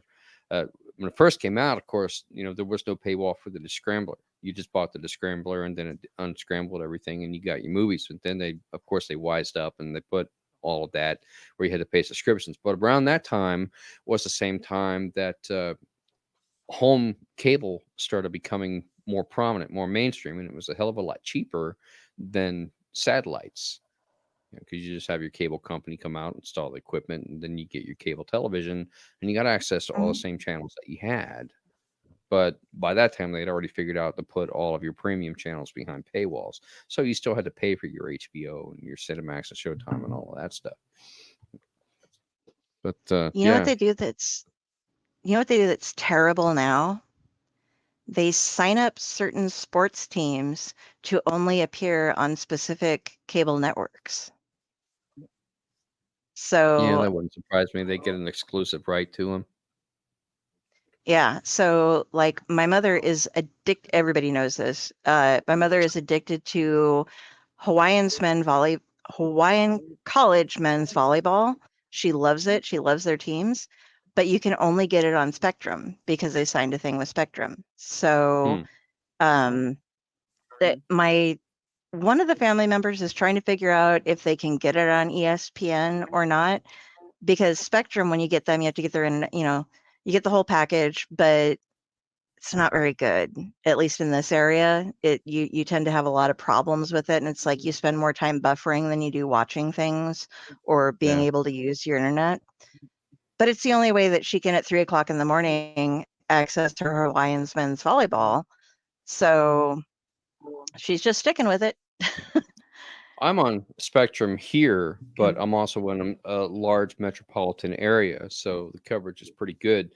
The problem with that is they almost have a monopoly in this area because a lot of the smaller companies, they can't compete with Spectrum being as large as it is. I've tried them here, and my apartment is set up. I am on Windstream DSL right now because of the way that my apartment is laid out and where the cables need to run. It's the only one I can plug into, like, right over there. They're coming here tomorrow. Right over in my corner behind my entertainment system, there is a wall plug-in for my phone, for a phone line, which is, what you use for DSL. And the cable line plugs in directly in this wall, which would require to have cables going across the floor where everybody walks in order to plug into anything so that I can have like connectivity. And I've tried Spectrum, and they were a cable thing. And even though I had to run cables everywhere, I gave it a shot and I ran it at the same time on different, like I'd have one thing connected to Spectrum and one thing connected to Windstream, and see who was dropping more frequently and who would pick it up So I might have been getting a lot of drops with Windstream, but they would come back up quicker. And like Spectrum, I would just be like, I would have complete outage for like 5 hours. Whereas with Windstream, it would be like sometimes a couple seconds, sometimes if I had to reboot the modem, like 5 minutes or something. But After I don't have, after I go ahead. don't have fiber in the building, so I can't get Allo. I tried the T-Mobile thing where they give you, I set my little box in the window and they're supposed to bounce off of the satellites next to you. And there's only a certain amount of people allowed per area so that they don't overstress the thing. All I got from from T-Mobile, it didn't work. I always kept Windstream running this whole time, but I would hook it up. It worked for like a day, and then it went down. And then my modem, a router thing, for some reason kept giving me all of these Snapchat updates. I'm not on Snapchat, so I have no idea why it wouldn't like put it through my computer, but on the actual box, it was like, you have 32 Snapchat updates. And I'm like, I don't have Snapchat. So I don't know what's going on there. So I had to return that to them. I can't get Verizon Wireless. I can't get these other things. So I'm stuck with DSL until I move. And it's Windstream, and they're like the only place in town that still does it. And so I have like, sorry guys when I lag, but it's the best that I can possibly do because it's the only thing that actually functions here. But it sucks to be stuck in a smaller town because all of these companies are competing, but most of them are asking for things bigger than my building will allow. And I don't hold it against my landlord to be like, I don't want to spend the money to get one apartment building that has like 4 apartments rented out of it updated so that they can get, new shit going. So After I graduated college, I got a job working PC tech support for a particular company, and their building was located way out in the boonies, surrounded by mostly cow fields and not much else. It was probably a good at least 12 miles to the closest town, the closest shopping center. But there was an apartment complex right across the street from the building where I worked. And because I don't drive, that was the only place available to me to live. Of course, that meant that there were also other people that worked there that lived in that same apartment complex, but I didn't know who they were and never met them. But it was easy for me to walk back and forth to work every day. So this company that I worked for, they had high-speed internet lines running into the building in order for us to do our jobs. And it's a call center. So you got multiple phone lines and just, constant influx of calls. And we have to have high-speed internet. And they're using this big, massive, server farm system and everything for their database and blah, blah, blah, and so on and so forth. So I get high-speed internet at work, and then I go across the street to my apartment and I can't get anything. I had a 56K modem. They didn't even have cable television in the area yet. So I had to use Dish Network. and I had a little satellite dish. Because I was living in an apartment complex, you weren't allowed to mount anything outside your Ugh. apartment or on your apartment.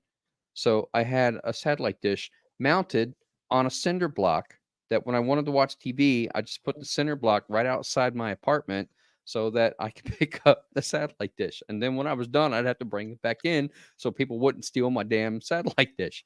And that was the best I could get. And every time it rained, satellite went out. I couldn't get a signal. So Nice. I didn't spend a Well, whole heck of a lot of time watching TV back then because I couldn't get cable television and all I had was my little dish. So I kept calling around to see, okay, when are we going to get high-speed internet here? When are we going to get cable internet? When are we going to get, and DSL didn't cover it. Cable internet didn't cover it. The closest I could get was an ISDN line, which I don't know if you're familiar with what ISDN no. is. Integrated Synchronized Dual Network Lines, I believe is what it stands for. And basically, it's two phone lines that work in tandem with each other so that when your phone is not in use, then both lines will work conjunctively to double your speed. But that also means that you are still able to pick up your phone and make a phone call without getting kicked off the internet, because then it will just, buffer back down to one line.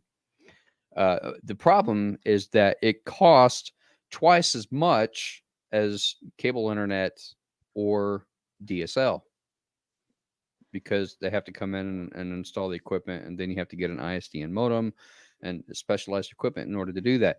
So I went from like a 57 or 56K modem to like 128K. And that was the fastest I could get, when most cable internet at the time was probably around 300K. A little bit faster than the regular, but that was the best I could do. So, that's what I got.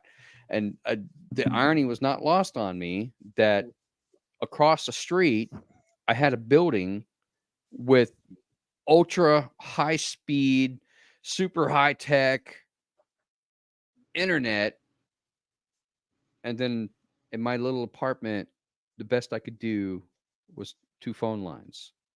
And it pissed me off so much because it's just like, it's over there. Just bring that line over here. It's like, why didn't the apartment complex make a deal with the building across the street and say, hey, can we use some of your internet bandwidth for our people that are living here?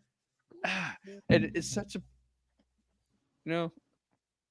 anyway, those were the old days.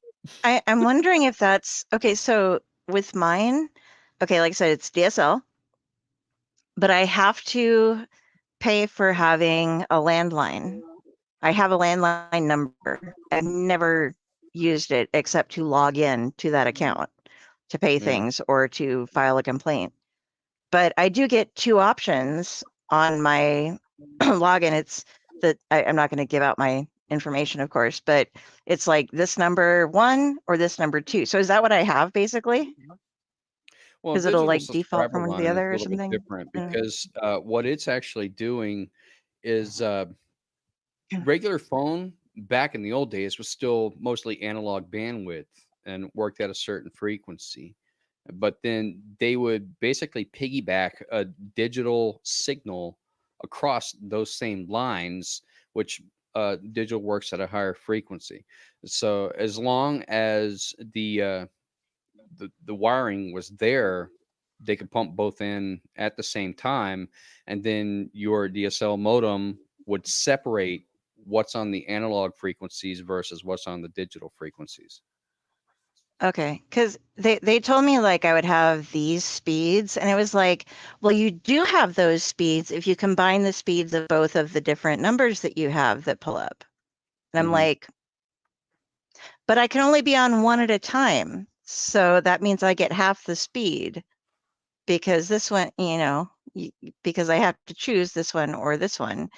And it's supposed to be like, oh, if this one drops, then this one's up. And it's like, no, if they drop, they both drop. So I can only be on one at a time, And another big thing, guys, for those of you who are not aware or who have to deal with a certain low bandwidth on your modems, don't give your password out to anybody ever.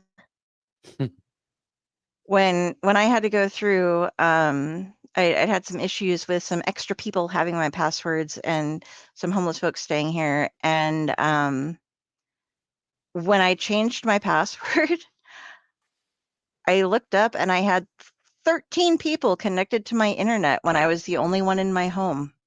Now, okay, my Echo Dot was one of them, my laptop was one of them, and my phone was one of them. The rest of them were all different people that were hanging out either in the laundry room, the alley, or somewhere within the reach of my Wi-Fi, just using my bandwidth. Yep. So, yeah, that it's Gotta put a important. password on your network. Yep, you gotta. Unfortunately, when it constantly resets, you have to keep resetting that password. So eventually, like, it's just like, fuck it. I'll use the thing on the moon and I'll quit doing it. But I had a lot of fun coming up with like fucky passwords for a while. But, you know, get tired of that. Yeah, it It's hasn't too been so much much of an work. issue around here because I mean I can look up like all of the Wi-Fi that are in this area, but they're all secure. You know, they all have the little lock icon on them and show that you need a password for them. So, you know, I people aren't I need bad another about it around here. I need another educational moment. If one of you two knows. So if my internet just goes out, and I'm reading something on, say, a fan fiction site, something like that, I will pull up on my phone my little hotspot. Do hotspots go by time that they are open or the amount of data that is used while they're open? Like if I just open one page, do I need to turn it off after I open that page and then wait and turn it back on to go to the next page or not? Or because apparently me using it like one night wiped out most of the Wi-Fi that we had for the month, or hotspot time or whatever that we had for the month. And I didn't realize that just reading something stationary could do something like that. That's entirely up to your service provider. I pay for unlimited data through T-Mobile. Mm-hmm. And I've had it for a while, so it's never been an issue for me. Plus, because I'm also in a metropolitan area, there's plenty of public Wi-Fi around here that's pretty easy to access. I'm almost never in an area where I don't have some kind of a connection to something. And there's very few areas around Ohio actually that I don't get service. And even those that do, it's usually very temporary, and I can go without my phone for that long. But when I don't have Wi-Fi signal, you know, that's why I have the unlimited data, so that See, I don't phone. I don't run out of it. You know, I can't.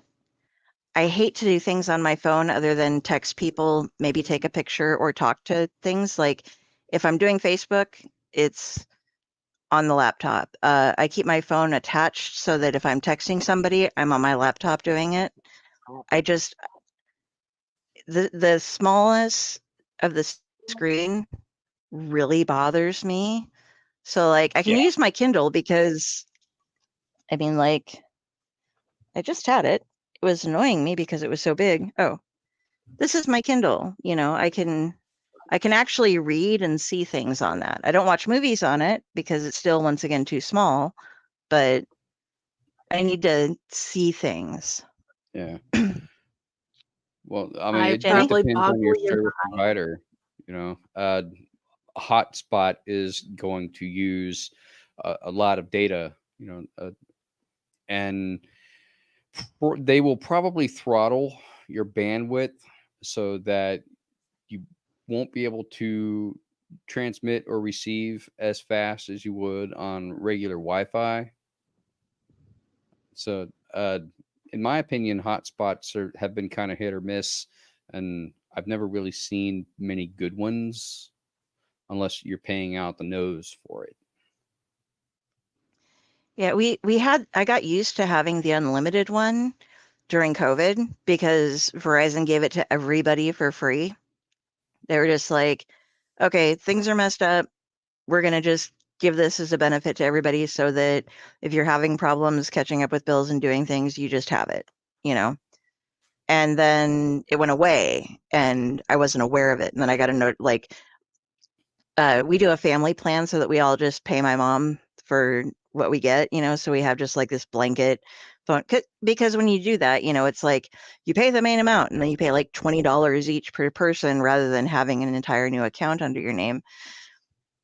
But it was one of those, are you using all the hotspot? Because it's all gone now. And I was like, oh, I was used to us having unlimited. And all I actually used it for was to read some stuff on a stationary site where I just needed it to load up the next chapter every now and then. So I didn't realize I was using data that much doing it. But Well, Jenny, you had something. probably some stuff in the background that it was loading as well that you probably didn't even know about. Oh, that's something good too. I forget that they always have the processes happening to update and do all that. All right, what do you got, Jenny, how are you going to blow our mind? You said you were going to blow our minds.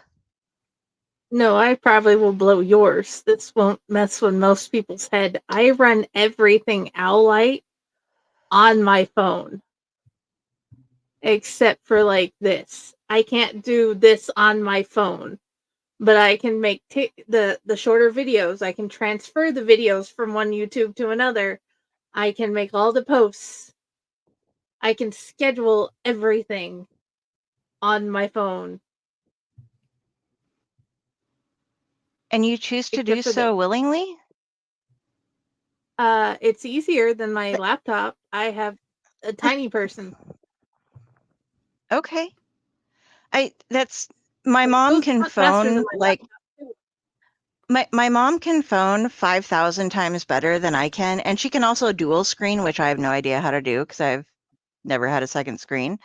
But then when she asks me something, I'm like, I have no idea, because it's like, how do you do this? And I'm like, I do it on my laptop. Let me show you how. And she's like, I don't want it on my laptop. I have it on my phone. And I'm like, I don't have it on my phone. I put it on my laptop, you know? So I don't understand the phone mentality. On a phone. I can type a lot faster than I can text on a phone. Oh, and I've tried doing the slidey thing, and I end up with the most bizarre words ever. Exactly. I'm like, what? Although we do have, this is a fun one. Mom likes to do speech to text at times. And even this is kind of morbid, it is really fun. Mom's speech to text end up being hilarious often. And one of the things that she wants after she passes at her celebration of life is to have us kids put together a big board with pictures like about, like this big or so of screenshots of the various texts that we received from her over the years. So we're all saving all of the really good texts. Like, I think my favorite one, and forgive the fact that this is inappropriate, but it was an accidental speech to text. She was talking to my sister, and Mom does this thing after she retired, but before she went back to work, and still kind of sometimes. She's retired twice now, and then she's currently working again because she gets bored, so she just goes and picks up another job.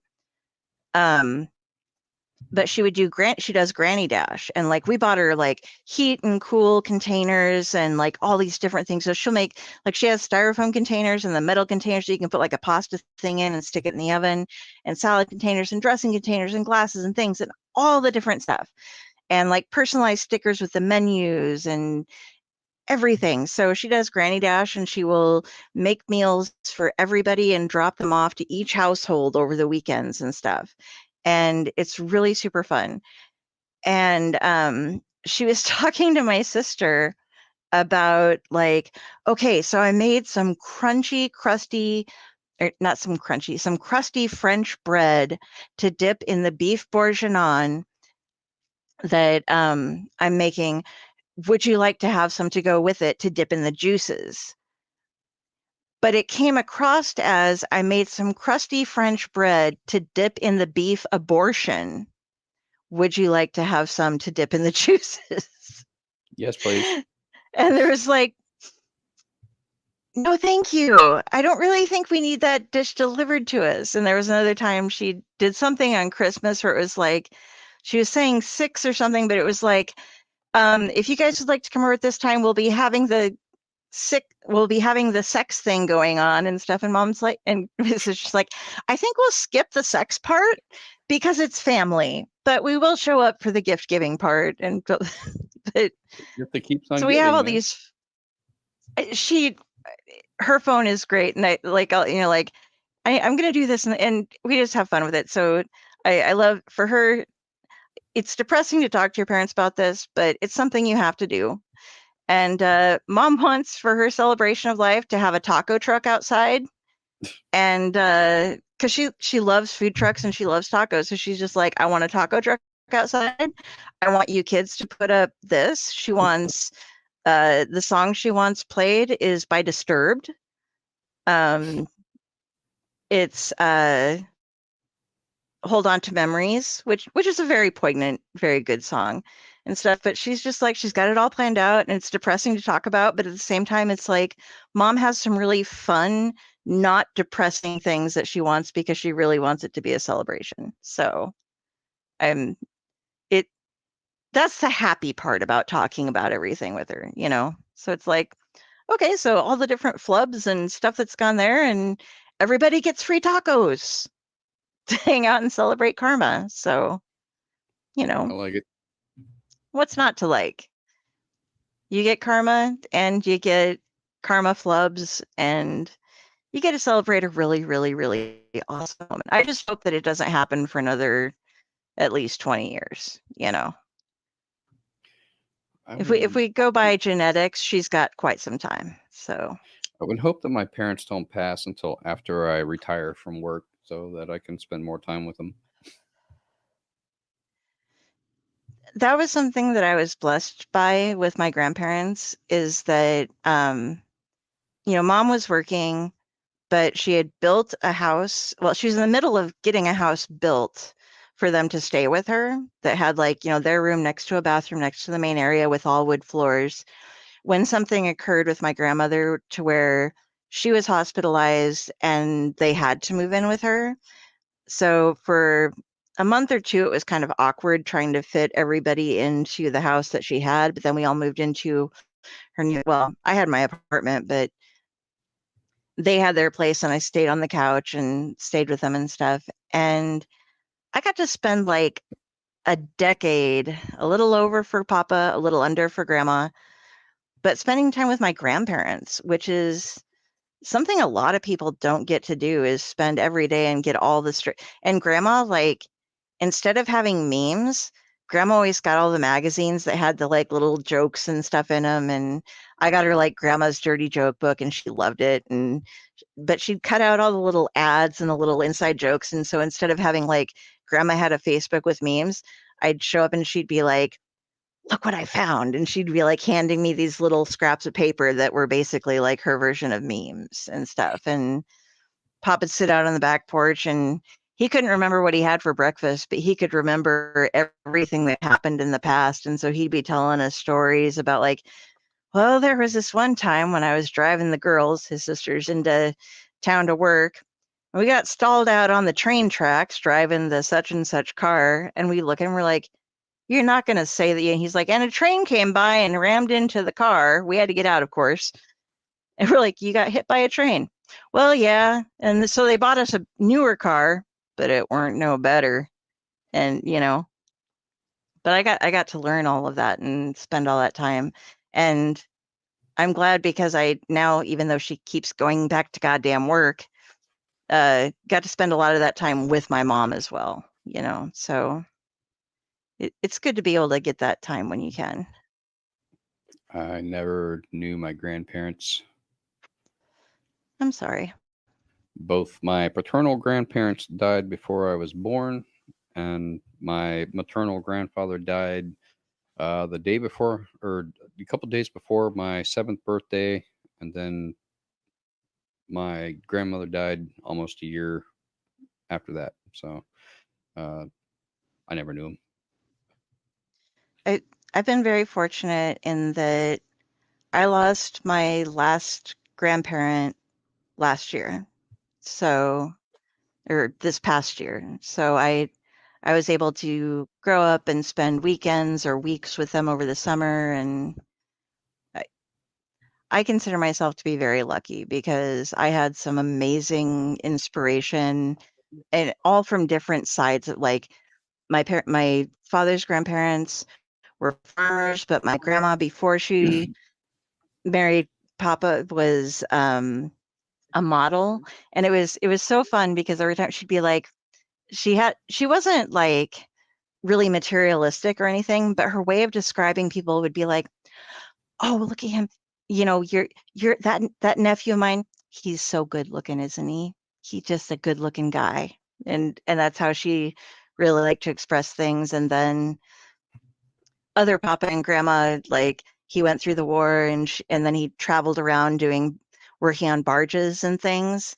So he'd spend a lot of time out of town, and sometimes she'd go down with him and work the books or do different stuff. And they'd have like one of the ladies attached to some of the men that would go down, do some work, and also kind of do the cooking and stuff, so that the guys weren't always out wasting their money on food. But Papa would drive up from like Texas to Nebraska to catch my uncle's football game and then go back to work the next day. And so I had some really respectful, hardworking influences in my life that I'm really happy that I got to have. So Friday's sitting there with this quizzical look on her face. I think she's probably still trying to figure out my comment with lemon jello and orange jello. No, you need to fix what I will went through suggest my that. mind is a whole nother book. What? What's that? I don't know if you've ever read The Man from Dark County, and at the beginning of the book, he finds the main character finds that the person was turned into this green goo, and he's standing there thinking, does he taste like lime jello? Mm-hmm. My friend Sam tried to convince me that lime jello was the only substance that could be put through a phone line, and that if you shoved it hard enough into your phone, it would actually make it to the other person. I never actually tried it. I didn't believe him, but he tried really, really hard to convince me that lime jello could be passed through the phone. I don't think that's a thing. My grandmother wished it could. So when I was in high school, in one of my creative writing classes, with Mrs. Nance, whom I gave a shout out to in the foreword of my book, we were talking about interesting names where she had met two students whose names were spelled lemon jello and orange jello, but they were not pronounced lemon jello and orange jello. It was lemangelo and orangelo. Now, if you introduce yourself as lemangelo and orangelo, you think, okay, well, these are exotic sounding names, and it doesn't cross your mind until you actually see how they are spelled. Now, I always thought that maybe this was just an urban legend, a myth, that I couldn't possibly imagine somebody naming their children Lemangelo and Orangelo and spelling them lemon jello and orange jello until I actually met them. They were identical twin brothers, and they happened to come to my university for summer school, one summer school session. And they were in my dorm because that's where everybody stayed for summer school. And I'm passing through the hallway and I see the names on the door, lemon jello and orange jello. And I went, oh.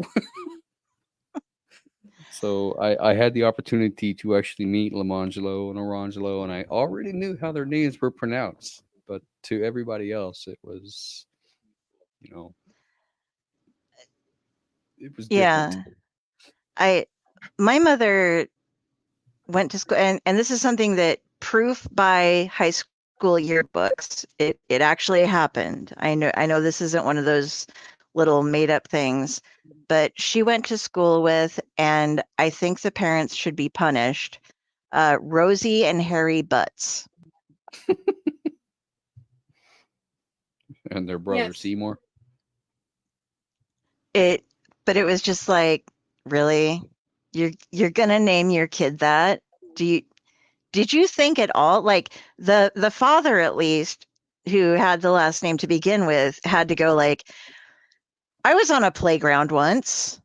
I remember that, and he probably got made fun of just for his last name in general, but Yeah. adding to it is Well, just. there used to be a NASCAR driver whose name was Dick Trickle. I've always thought that Dick Butsky was Dick Butkus. That's what it is. I got it back. Yeah, Dick Butkus, Butkus. Sorry. No, Yeah. I thought I did really good because I was initially going to name mine Anaya Sky, and then I said it fast, and it sounds like a nice guy, and so I was like, well, that's kind of weird. That could be taken out of context, and so I went with Madeline Fury, and actually the same friend who Fury. told me about the lime jello thing said, like, so is her nickname Pissed Off because she's mad and furious? And I was like, fuck you. It's better than a nice guy. Mad Fury. Mad Sounds Fury. like a Road Warrior movie. I thought like Fury would be a cool middle name to and she used it in sports sometimes. You know, she had like Fury, and they were like, yeah, Fury. But mostly her name was Peanut, which is what we now call the dog. So it's kind of a reverse Indiana Jones thing. So Right. everybody would be like, oh, Peanut. yeah, Now yeah. we have like, this is Peanut. She is a little 8-pound dog that runs around like mad. So We call the dog Indy. I love that. That was just like, they're like, what? Oh, speaking of which, little thing, did you notice that, okay, they have the new Captain America movie coming out with Harrison Ford playing the guy. He's going to be the fucking Red Hulk. Like, there are set shots with him. It absolutely. I'm not completely confirming this because I've only heard the things where it's like, if you watch the very end of the trailer, which if you are photosensitive, by the way, and you watch the new Captain America trailer, be prepared because for some reason they feel the need to keep flashing in white text over and over and over the date that it's being released. So it's not like they're using special effects. They're just like, this is the movie, da, da, da, da, da, da, da, da, da, da, da, da, white strobe going at you over and over. Yeah. But the very last like second and a half shows the bottom ragged leg of a Hulk pants, you know, like torn up from changing, and a red leg going down. And then they have the red hand over the shield now, which is not to size. It is an exaggeration. But from set shots, they have shown Harrison Ford himself having a red leg and the torn pants, which might mean that he is actually doing the like mocap or whatever thing for or mocap, I'm sorry, mocap for the Red Hulk, or it could just be a scene showing him after he transforms back, although I suppose his leg wouldn't be red then. But in either case, I mean, like, I'm pretty sure that I love Harrison Ford, but I don't think that he's bulky enough to have his own leg be like Hulk sized. But yeah, so Harrison Ford is going to be playing a character that turns into the Red Hulk in the new Captain America movie. If you're at all interested whatsoever. But Harrison Ford has had one hell of a comeback lately. They're like, everything you ever did, we're going to make a sequel of. Ta-da! go be it. Oh, you're going to die in the first scene of this one, but you get to last for a while longer in this one. And we're going to make a brand new character for you this one. And I think that I personally say that he got this role because he's good at being a leader. Like he's good at playing a role that is like a president or a general or somebody in charge of an expedition or something. So I think they might have, and this is a completely different spelling, but euthanized him a little bit. They made him younger looking. If that, I don't know what you actually call that, but they younginized him. Oh, thank you. That's a good word. They de-aged him enough that he's still kind of got that like gruff Harrison Ford thing going on. But yeah, so Red Hulk coming at you.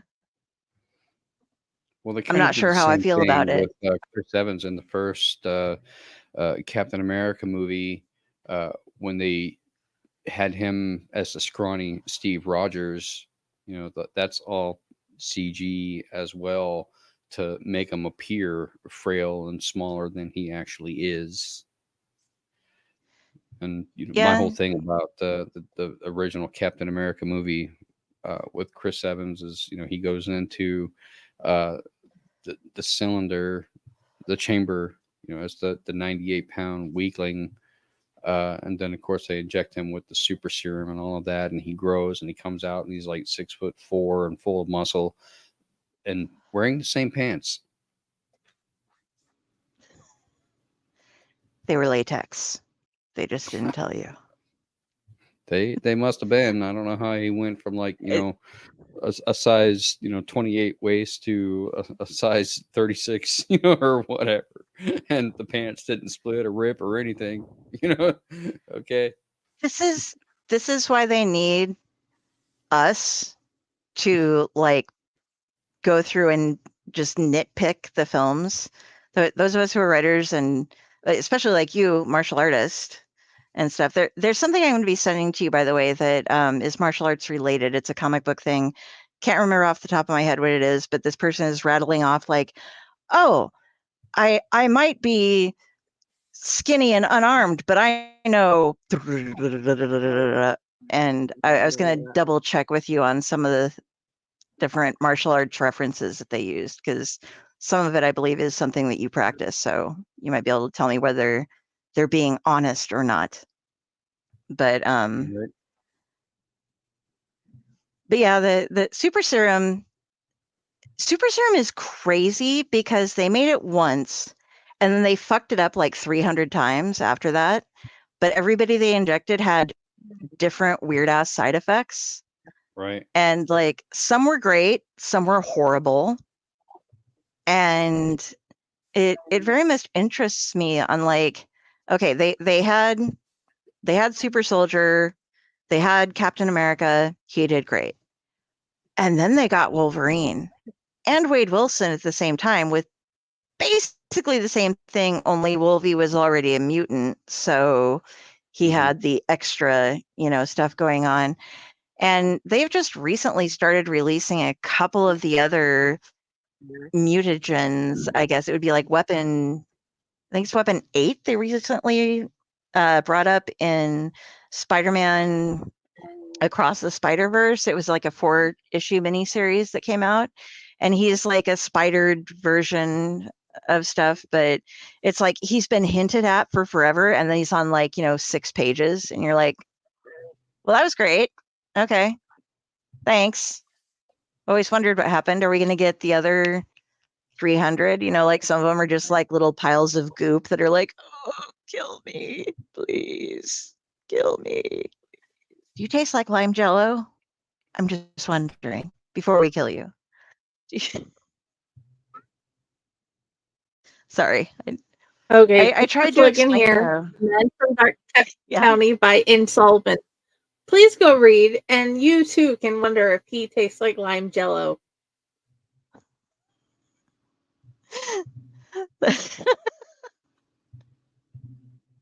I want to have like, I think like Okay, it's there's so many anniversaries. It's like I think Deadpool's 60th, or not Deadpool, Daredevil's 60th, Wolverine's 50th.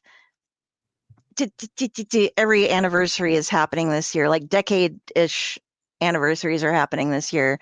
But and we have all these crossovers, like the Blood Hunt shit is just like, ta-da, we decided to throw some vampires at you and cross over the entire universe so that everybody has to interrupt their storyline to allow for either vampires or the lack of sun because the Darkhold has taken over it, or both, into their storylines.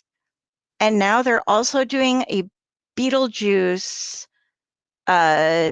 variant cover, but not a comic. Yeah, dead air right now because all of these Confusing. comics are going to have you can just go ahead. The one that's going to be neat is apparently they're doing a Batman one with Michael Keaton's Batman as it with Beetlejuice, which cute tie-in, but come on, guys, really? There's a theory going around that I've heard. I don't know if there's any truth to it, but it wouldn't surprise me that the chemical that caused Matt Murdock to go blind and gave him his daredevil senses was the same chemical that spilled and caused the Teenage Mutant Ninja Turtles to mutate. Really? Mm-hmm. Okay, so this year's Terrificon, which I am attending, August 16th through the 18th, I'll be with Splash Pages there, is focused on Daredevil because it's the 60th anniversary of Daredevil. And one of the people who is writing for it that I am trying to get an interview with specifically is Jason Aaron's, who is writing a new Teenage Mutant Ninja Turtles series this year. So I will make sure that is on the list of questions to ask him. Yeah, because as he's involved with, yeah, I thank you for that because I've been trying to come up with fun questions and stuff for people. So I will make sure that I add that to my list of questions to ask Jason Aaron's. Yeah, I always thought that was kind of interesting. I mean, they do exist in the same Marvel universe. I mean, of course, now the Marvel universe is split into so many different multi-dimensions. And what are we, Earth 686 or something like that? 616. 616, yeah.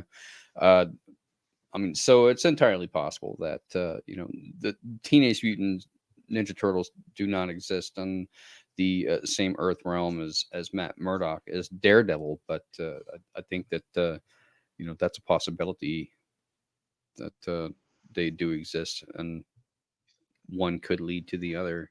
Because the chemical was from an overturned truck or something, and Matt Murdock got sprayed with it, and of course that ooze that has to go somewhere, and it's going to seep into the sewer drains, and that's what caused the turtles to mutate. We also have an expert over on the Dorkening, Justin Cooper, who is all about the turtles.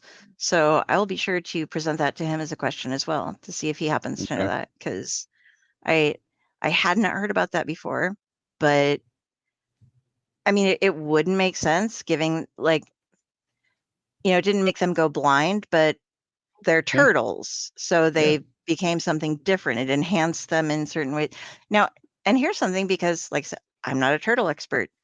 Did Splinter evolve the same way, or was he already an old man Yoda ninja rat? I don't think that or was it Splinter? What was their sensei's name? The rat, the Splinter. Okay. Yeah. Splinter was their teacher, and Shredder was the bad guy. Okay. I think so, because Splinter was a sewer rat first, so he probably came into contact with the chemical before the turtles did. Okay. Why doesn't Matt Murdock eat more pizza? The world wants to know. Because he lives in Hell's Kitchen, and they don't do pizza in Hell's Kitchen. No, they do flat pizza in Hell's Kitchen. Sorry. I've been all over the place. I'm doing special gifts for specific guests at Terrificon this year, including like custom-made items that I'm not going to go all off on. But if you happen to need coasters made that are personalized and you don't want to spend $3,000 or $300 or get like a bag of them, I just discovered today that Walgreens Photoshop will make you custom coasters by the 12 pack for like under $15. So if you happen to be looking for custom made stuff, go to Walgreens. I would think you'd want Matt Murdock to eat your pizza because he'd be the perfect person to do a blind taste test.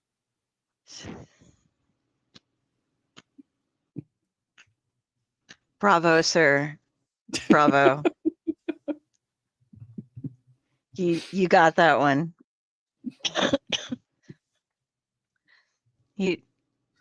I can't figure. I try to keep up. You know, you do your best, and then the problem that's going to be going on is that I'm not a huge fan of Daredevil. I don't have anything against him. I just haven't deep dived into the Daredevil stuff before. You know, I've read him here and there, and I really enjoy what I've read of him.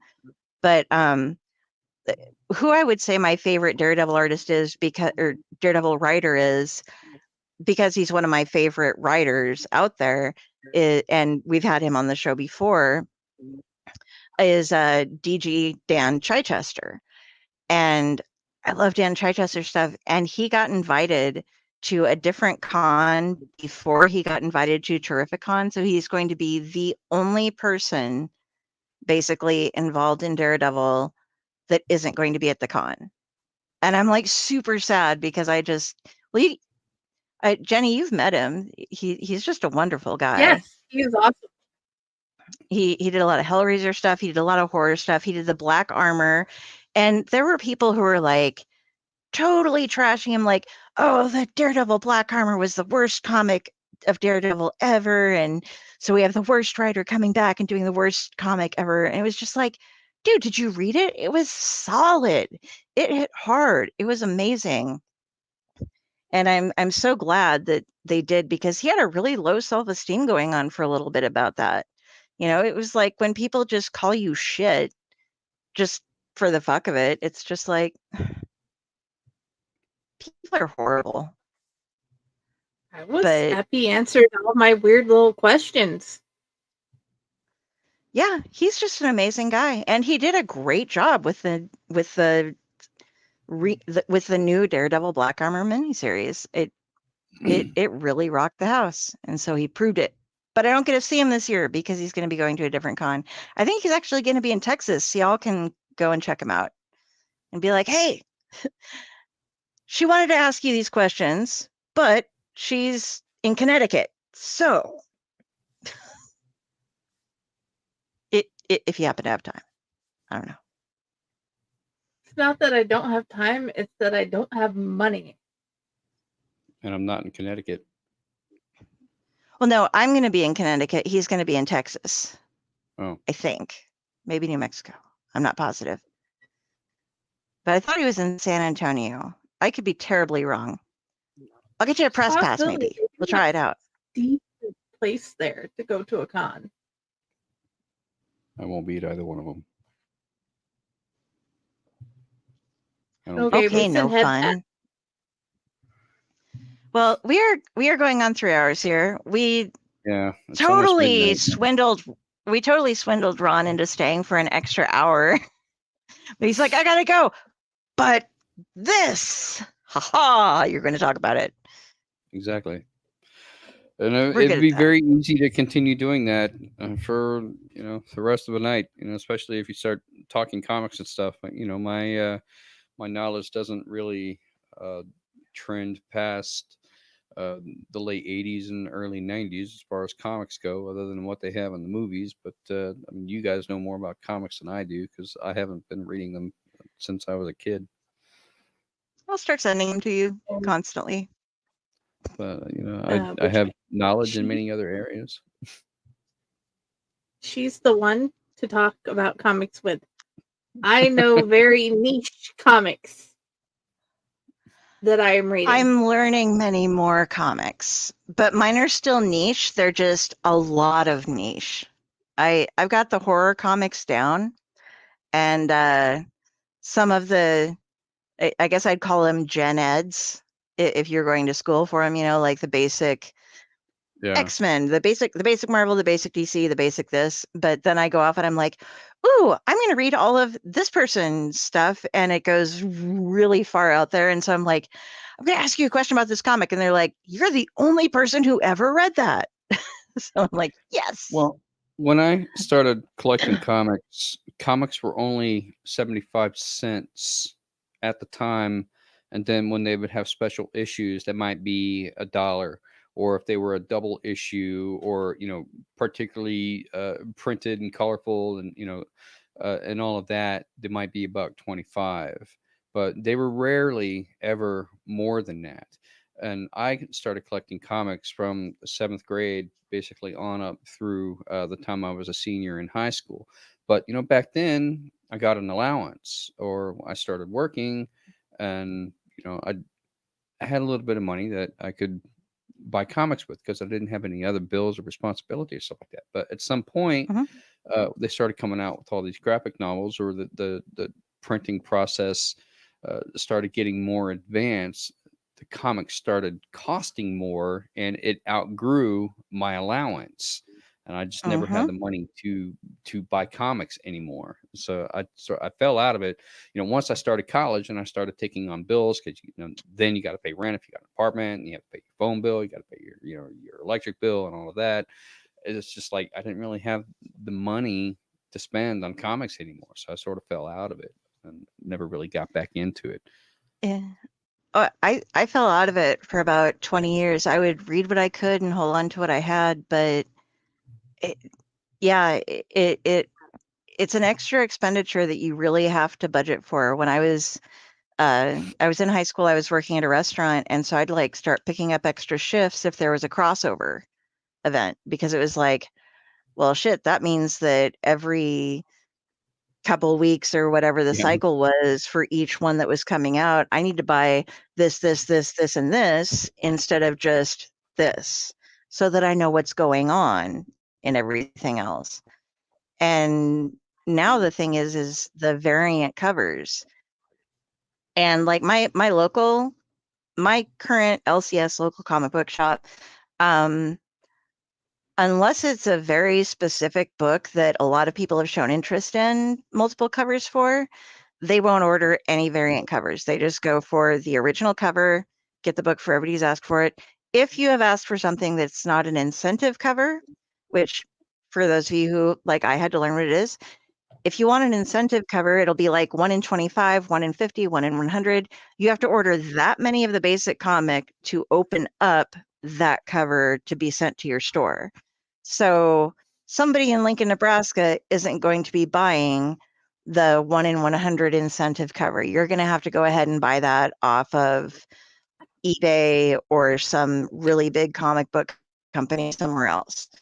Your local comic book shop is going to be able to get you the basic variants and stuff like that.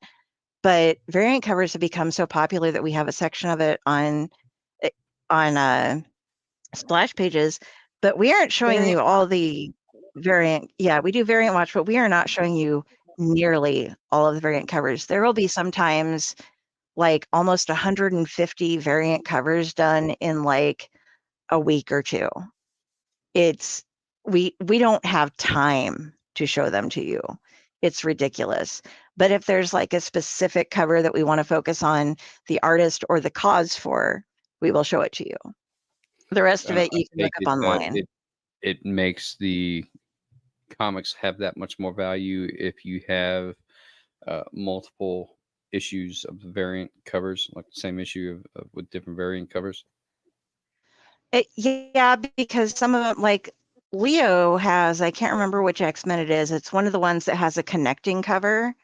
But Yeah. in order to make the whole picture, you have to have like 6, I think 6 or 8, however many it is across, and then 2 up.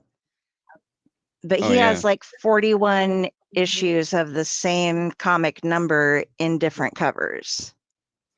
Yeah, And it's they did that silly. with the official handbook of the Marvel Universe series. If you ever look those up, and the official handbook of the Marvel Universe is basically just each character name with their name, their alias, height, weight, their stats, base of operations, and then a brief history and their list of superpowers, their strength level, and the issues that they were shown in at that time. Mhm. So it's kind of like an encyclopedia of their litany of heroes and villains.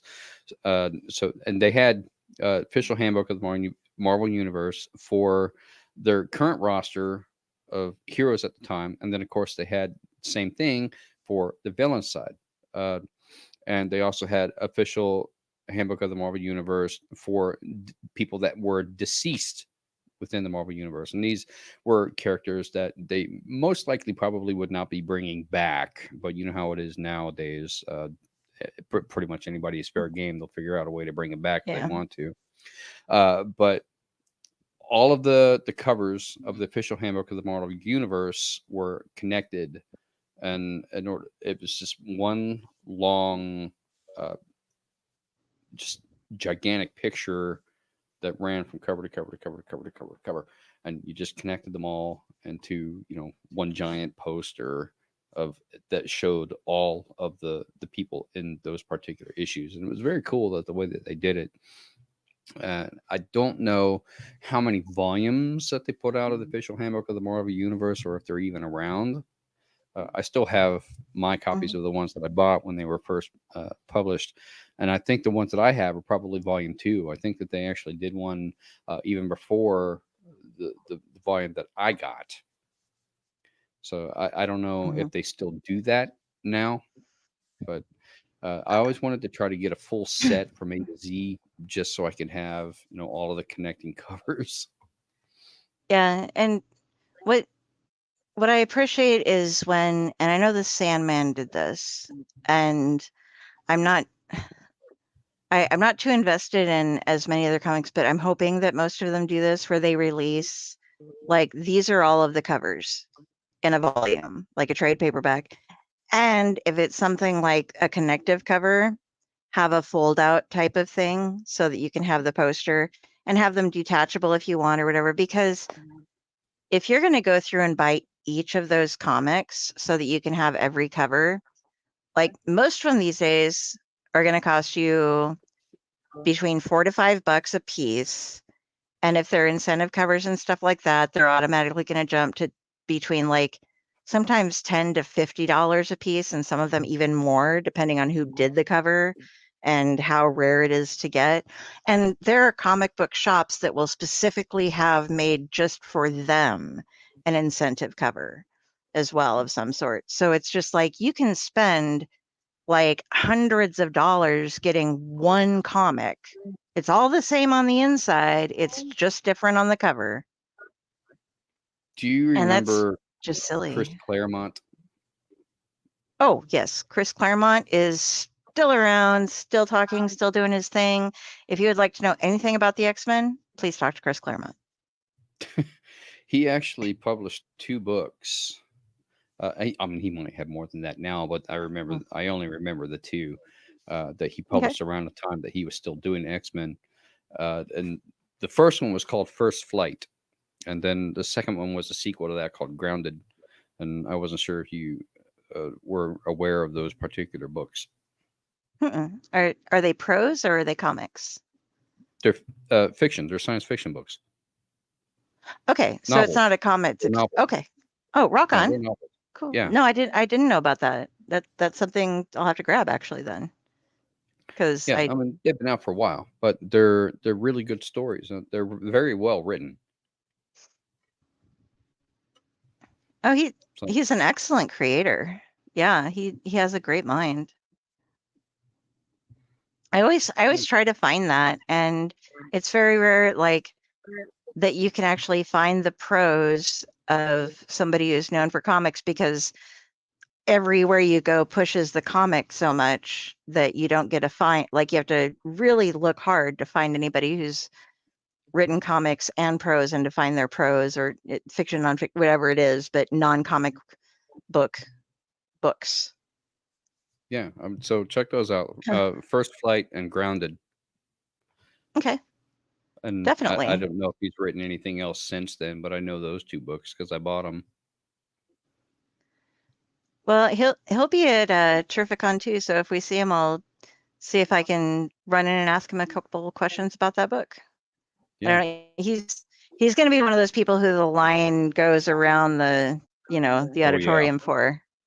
But part of the reason that is because Chris is not only a gifted writer, he is a gifted speaker, and he very much enjoys speaking personally with each of his fans. And so if you like come up and say, "Hey, could you autograph this for me?" He'll be like, "Yes. Let me tell you the story behind what happened when I was writing this." And 20 minutes later, you'll have a signed comic, and you'll have a line behind you going, "Chris, I want mine signed." And then he'll go into the next one, and they'll be like, "I have these 5. Here's some," and he'll be like, "Well, let me tell you." So I can imagine that Chris Claremont's probably very much comic celebrity at this point in his yes. career. Yeah. One of the best things I got to see last year on the on the panels was when they got him and Walton Weezy Simonson all on a show together to have like what it was like with comics way back in the day, everybody working together and how they helped each other and interacted with each other and stuff. And Mitch, who runs the Terrificon, had come up and they'd like set up to give him an award, and they went up and gave him the award, and then it was supposed to like, okay, after he accepts the award, we're going to roll into the next panel. And they gave it to him, and then it prompted Chris to tell a story. And so he starts telling the story, and because it's Chris, it's a very long story. And I'm not saying anything bad. I love your stories, Chris Claremont. You love it. But they were on a time schedule. And so you just sit there and watch as like people are like patting their knees and waiting, because it's like the next panel is supposed to have started 5 minutes ago. It was supposed to be give you the award, and everybody says thank you and then leaves the stage, and you're telling a story. And I have people waiting. It was rather cute. Yeah, I mean, he that didn't can go be. off for half an hour, I think, but it was one of those like, wrap it up. Come on. This was supposed to be an award and gone. But it's super fun. Dude, Go ahead, Jenny. You guys had Todd Habercorn on for one of the panels. And the thing I didn't know, because I've just been listening to him on anime, listening for read me books or whatever, he is like the most talkative person there. He had a question for each person that had a question for them. So what do you like about this? What you? Trying to figure out how to pitch myself to some of these people, because like I said, I'm buying, like I'm totally trying to bribe my way into questions from people. I'm like, I know that you collect this specific thing, so I'm buying something that I think that will entice you a little bit, yet at the same time, when I hand it to you, I'm going to be like, now I would love to have an interview with you.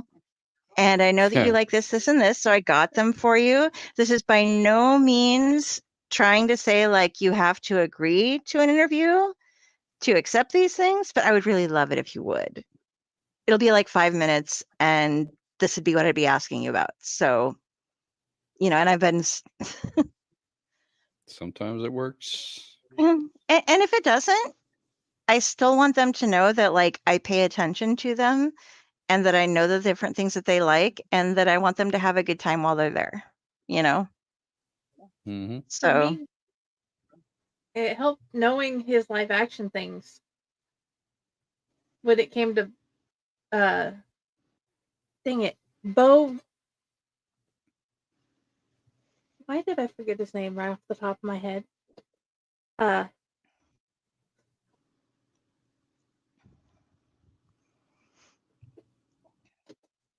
Billingsley. Not sure. He's I know who that anime. is. Like, you don't? Okay. No Cowboy Bebop. I No video game. oh yeah. Okay. I do subs, not dubs, so I don't know most of the anime voices because they're all dubs. But I don't really watch anime, so I wouldn't know. I'm That's really amazing. hoping to get Andrew Robinson this year from Hellraiser. And I'm gonna bring my cube so I can see if he can like solve it for me while I'm on screen and just be like, get it started a little bit for him, be like, ooh, can you just do this for me? But at the same time, like, he's been in so many things that are not Hellraiser, like Star Trek and all this stuff. And I'm like, I don't know shit about your career except for Hellraiser because I kind of paid attention to that stuff, but not nearly as much. So I have to like, if you guys have any questions that you can come up with that are like, dude, I really want to know what Andrew Robinson felt about this. Like, I would appreciate having other questions besides, so Hellraiser, let's talk. I What got was it nothing. like? Well, I mean, think about it. Look. Research. Now I have my box salt. I'm gonna have some problems. We have such sights to show. He might throw that cube. Dude, this one is hefty. So if he does, he's gonna give somebody a concussion. Because seriously, like this is a good couple pounds. It feels like it weighs as much as my mom's dog does. I know it doesn't because it's smaller, and it's condensed. But I can't unsolve it now. I hate that. Like, what did I do?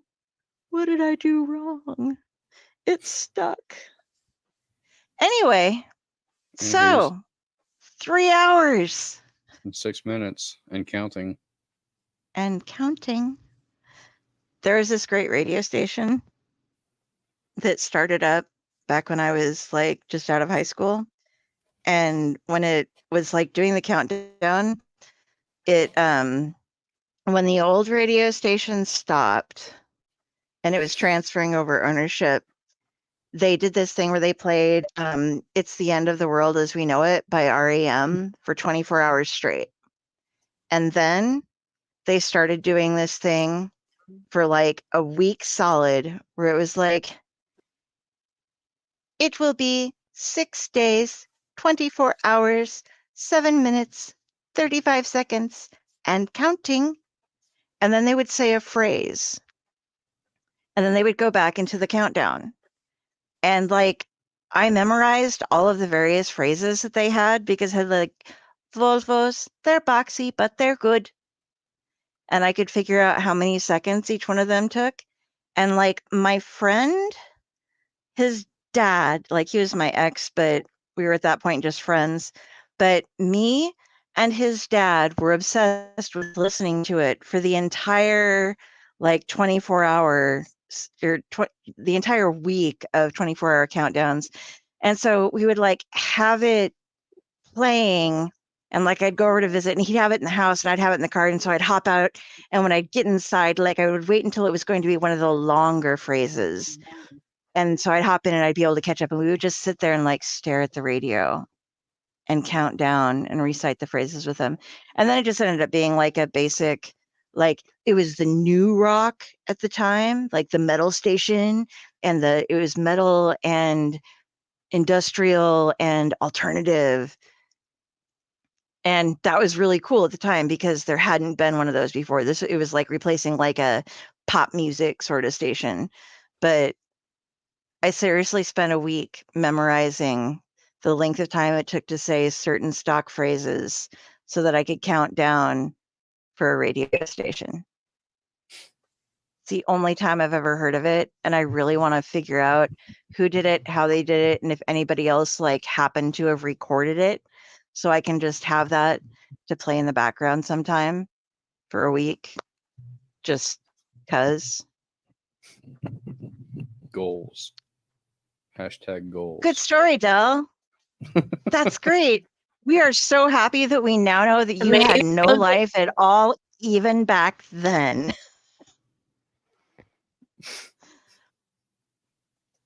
I should Yeah. go to bed. All right. I think the rest of us should maybe too. The Wrath of Ron. Run! So, where do you want people to find you, Ron? I don't really want people to find me, at least not currently. They're just a distraction, and I'm already procrastinating all of the stuff I have to do anyway. So, as much as I would like to be sociable and continue procrastinating, is probably better if people don't find me. But yet here I am. If you absolutely positively must communicate with me, then you can find me on Facebook under my author page, Ronald W Gillespie Jr. -author, and you can also occasionally find me on TikTok procrastinating all of the work that I should be doing, and under @Wolf Dojo, and otherwise just talk to Jenny up here, and she'll hoard all of your messages until a later date when I say it's finally okay to send them to me, and maybe I'll read them and maybe I won't, and you won't know until you I'm receive not a going to response. hoard anything. I will And send if you a you look- screenshot and say,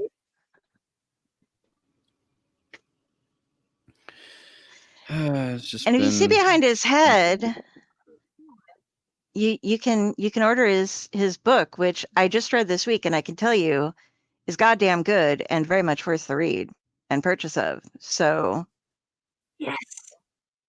go get it. Go read it. You know what else he's in? Oh, goodness. there. The Elliott Menagerie, Yes, which is a and book I that quite like the contains. story.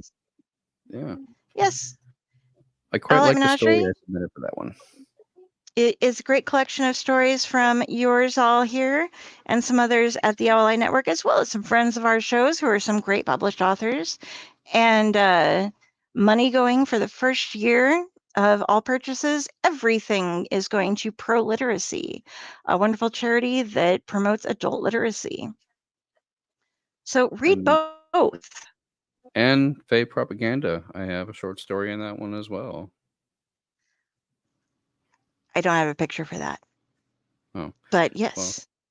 and I have submitted a deleted it. story for our fall release for Nightmare Whispers. Ooh. Yes, keep up with Fakor. Yeah. I really like the story that I wrote for that I submitted for the one coming out in the fall. I really want to find out what people's thoughts will be on that one, what their opinion of that story is.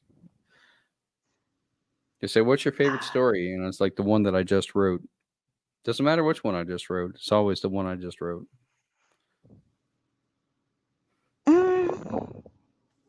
Mine isn't, but Like right now, I can't necessarily say it's the novel that I'm working on because this thing is kicking my ass. But I'm sure that once I finally finish it and I have that big sigh of relief that it's finally done and I can move on to other projects, then I'll say, okay, yeah, this is the best, my favorite thing that I've written. And I don't even know if I'm gonna feel that way about the novel because I've spent so much time on this damn thing already, and I'm only at 27,000 words that I might be burnt out on it by the time I actually finish it. But I hope not, because I like the concept of it, and I think Jenny has read like a very small snippet of it, and even for the part that she's read, I've actually rewritten it, and now it's different than what she originally read. So But I think she knows the concept of the story, so I'm interested to see what she thinks about it. I'm very excited can't for wait you to writing see a it. novel. I have a place to I've put it. knocked out I've Most knocked out likely. over 60K words in like a week.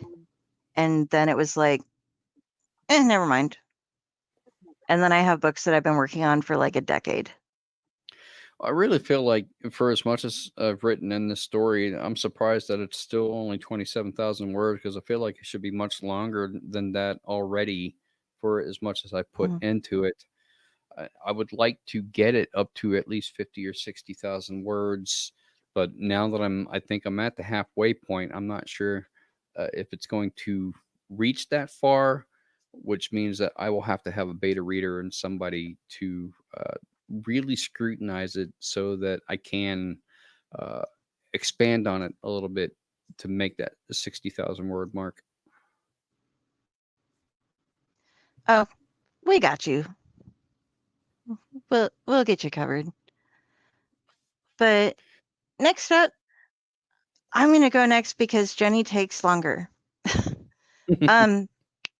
For me, don't use that name. Look up Carrie, Kari Sanders, Sanders. And if you see this avatar, that would be me. I am judging you. That is how you find Del. And all of my author pages, all of my other stuff, everything is listed there. Everything except for that exact page is pretty much vetted by Jenny. She goes through everything for me and helps me because my social media skills equal 0. So she is the lovely person who handles all of that for me. But I'm also not Morlar. Well, I'm also in the All Light Menagerie, and we're re-releasing the Morlar from the Mythos with Stefan, who's been in the audience with us tonight. Copy of that gorgeous cover coming out there. That is a Kickstarter that is about to be launched, so go check it out. And you're going to have so much fun because it's a great book. We're relaunching the series and giving you some great illustrations, different cover options. It's awesome. But that's me. Over to, she's now State of Mind. Okay. How do we reach you? I wrote this chaotic book about poetry. Well, not about poetry. Chaotic book of poetry named State of Mind. Please go check it out and see the weird chaos that is my brain. I'm in all the other places. I am pretending to be a lot of people on the network. I am pretending to be Fake Whore and Owlite. And I pretend to be Friday. And I think the hardest one is pretending to be Jennifer Elliott on the author page. But we love you. And Ratatosker would hug you if he could reach through the, he gets cut off. Oh no, he's headless. And Jenny is awesome. She is all of us. We are all Jenny. So good night, everybody. Thank you very much for tuning in, and we will see you next week. Well, we will see you tomorrow as well on Tomb of the Terrible, where we review Sleepaway Camp. Woo!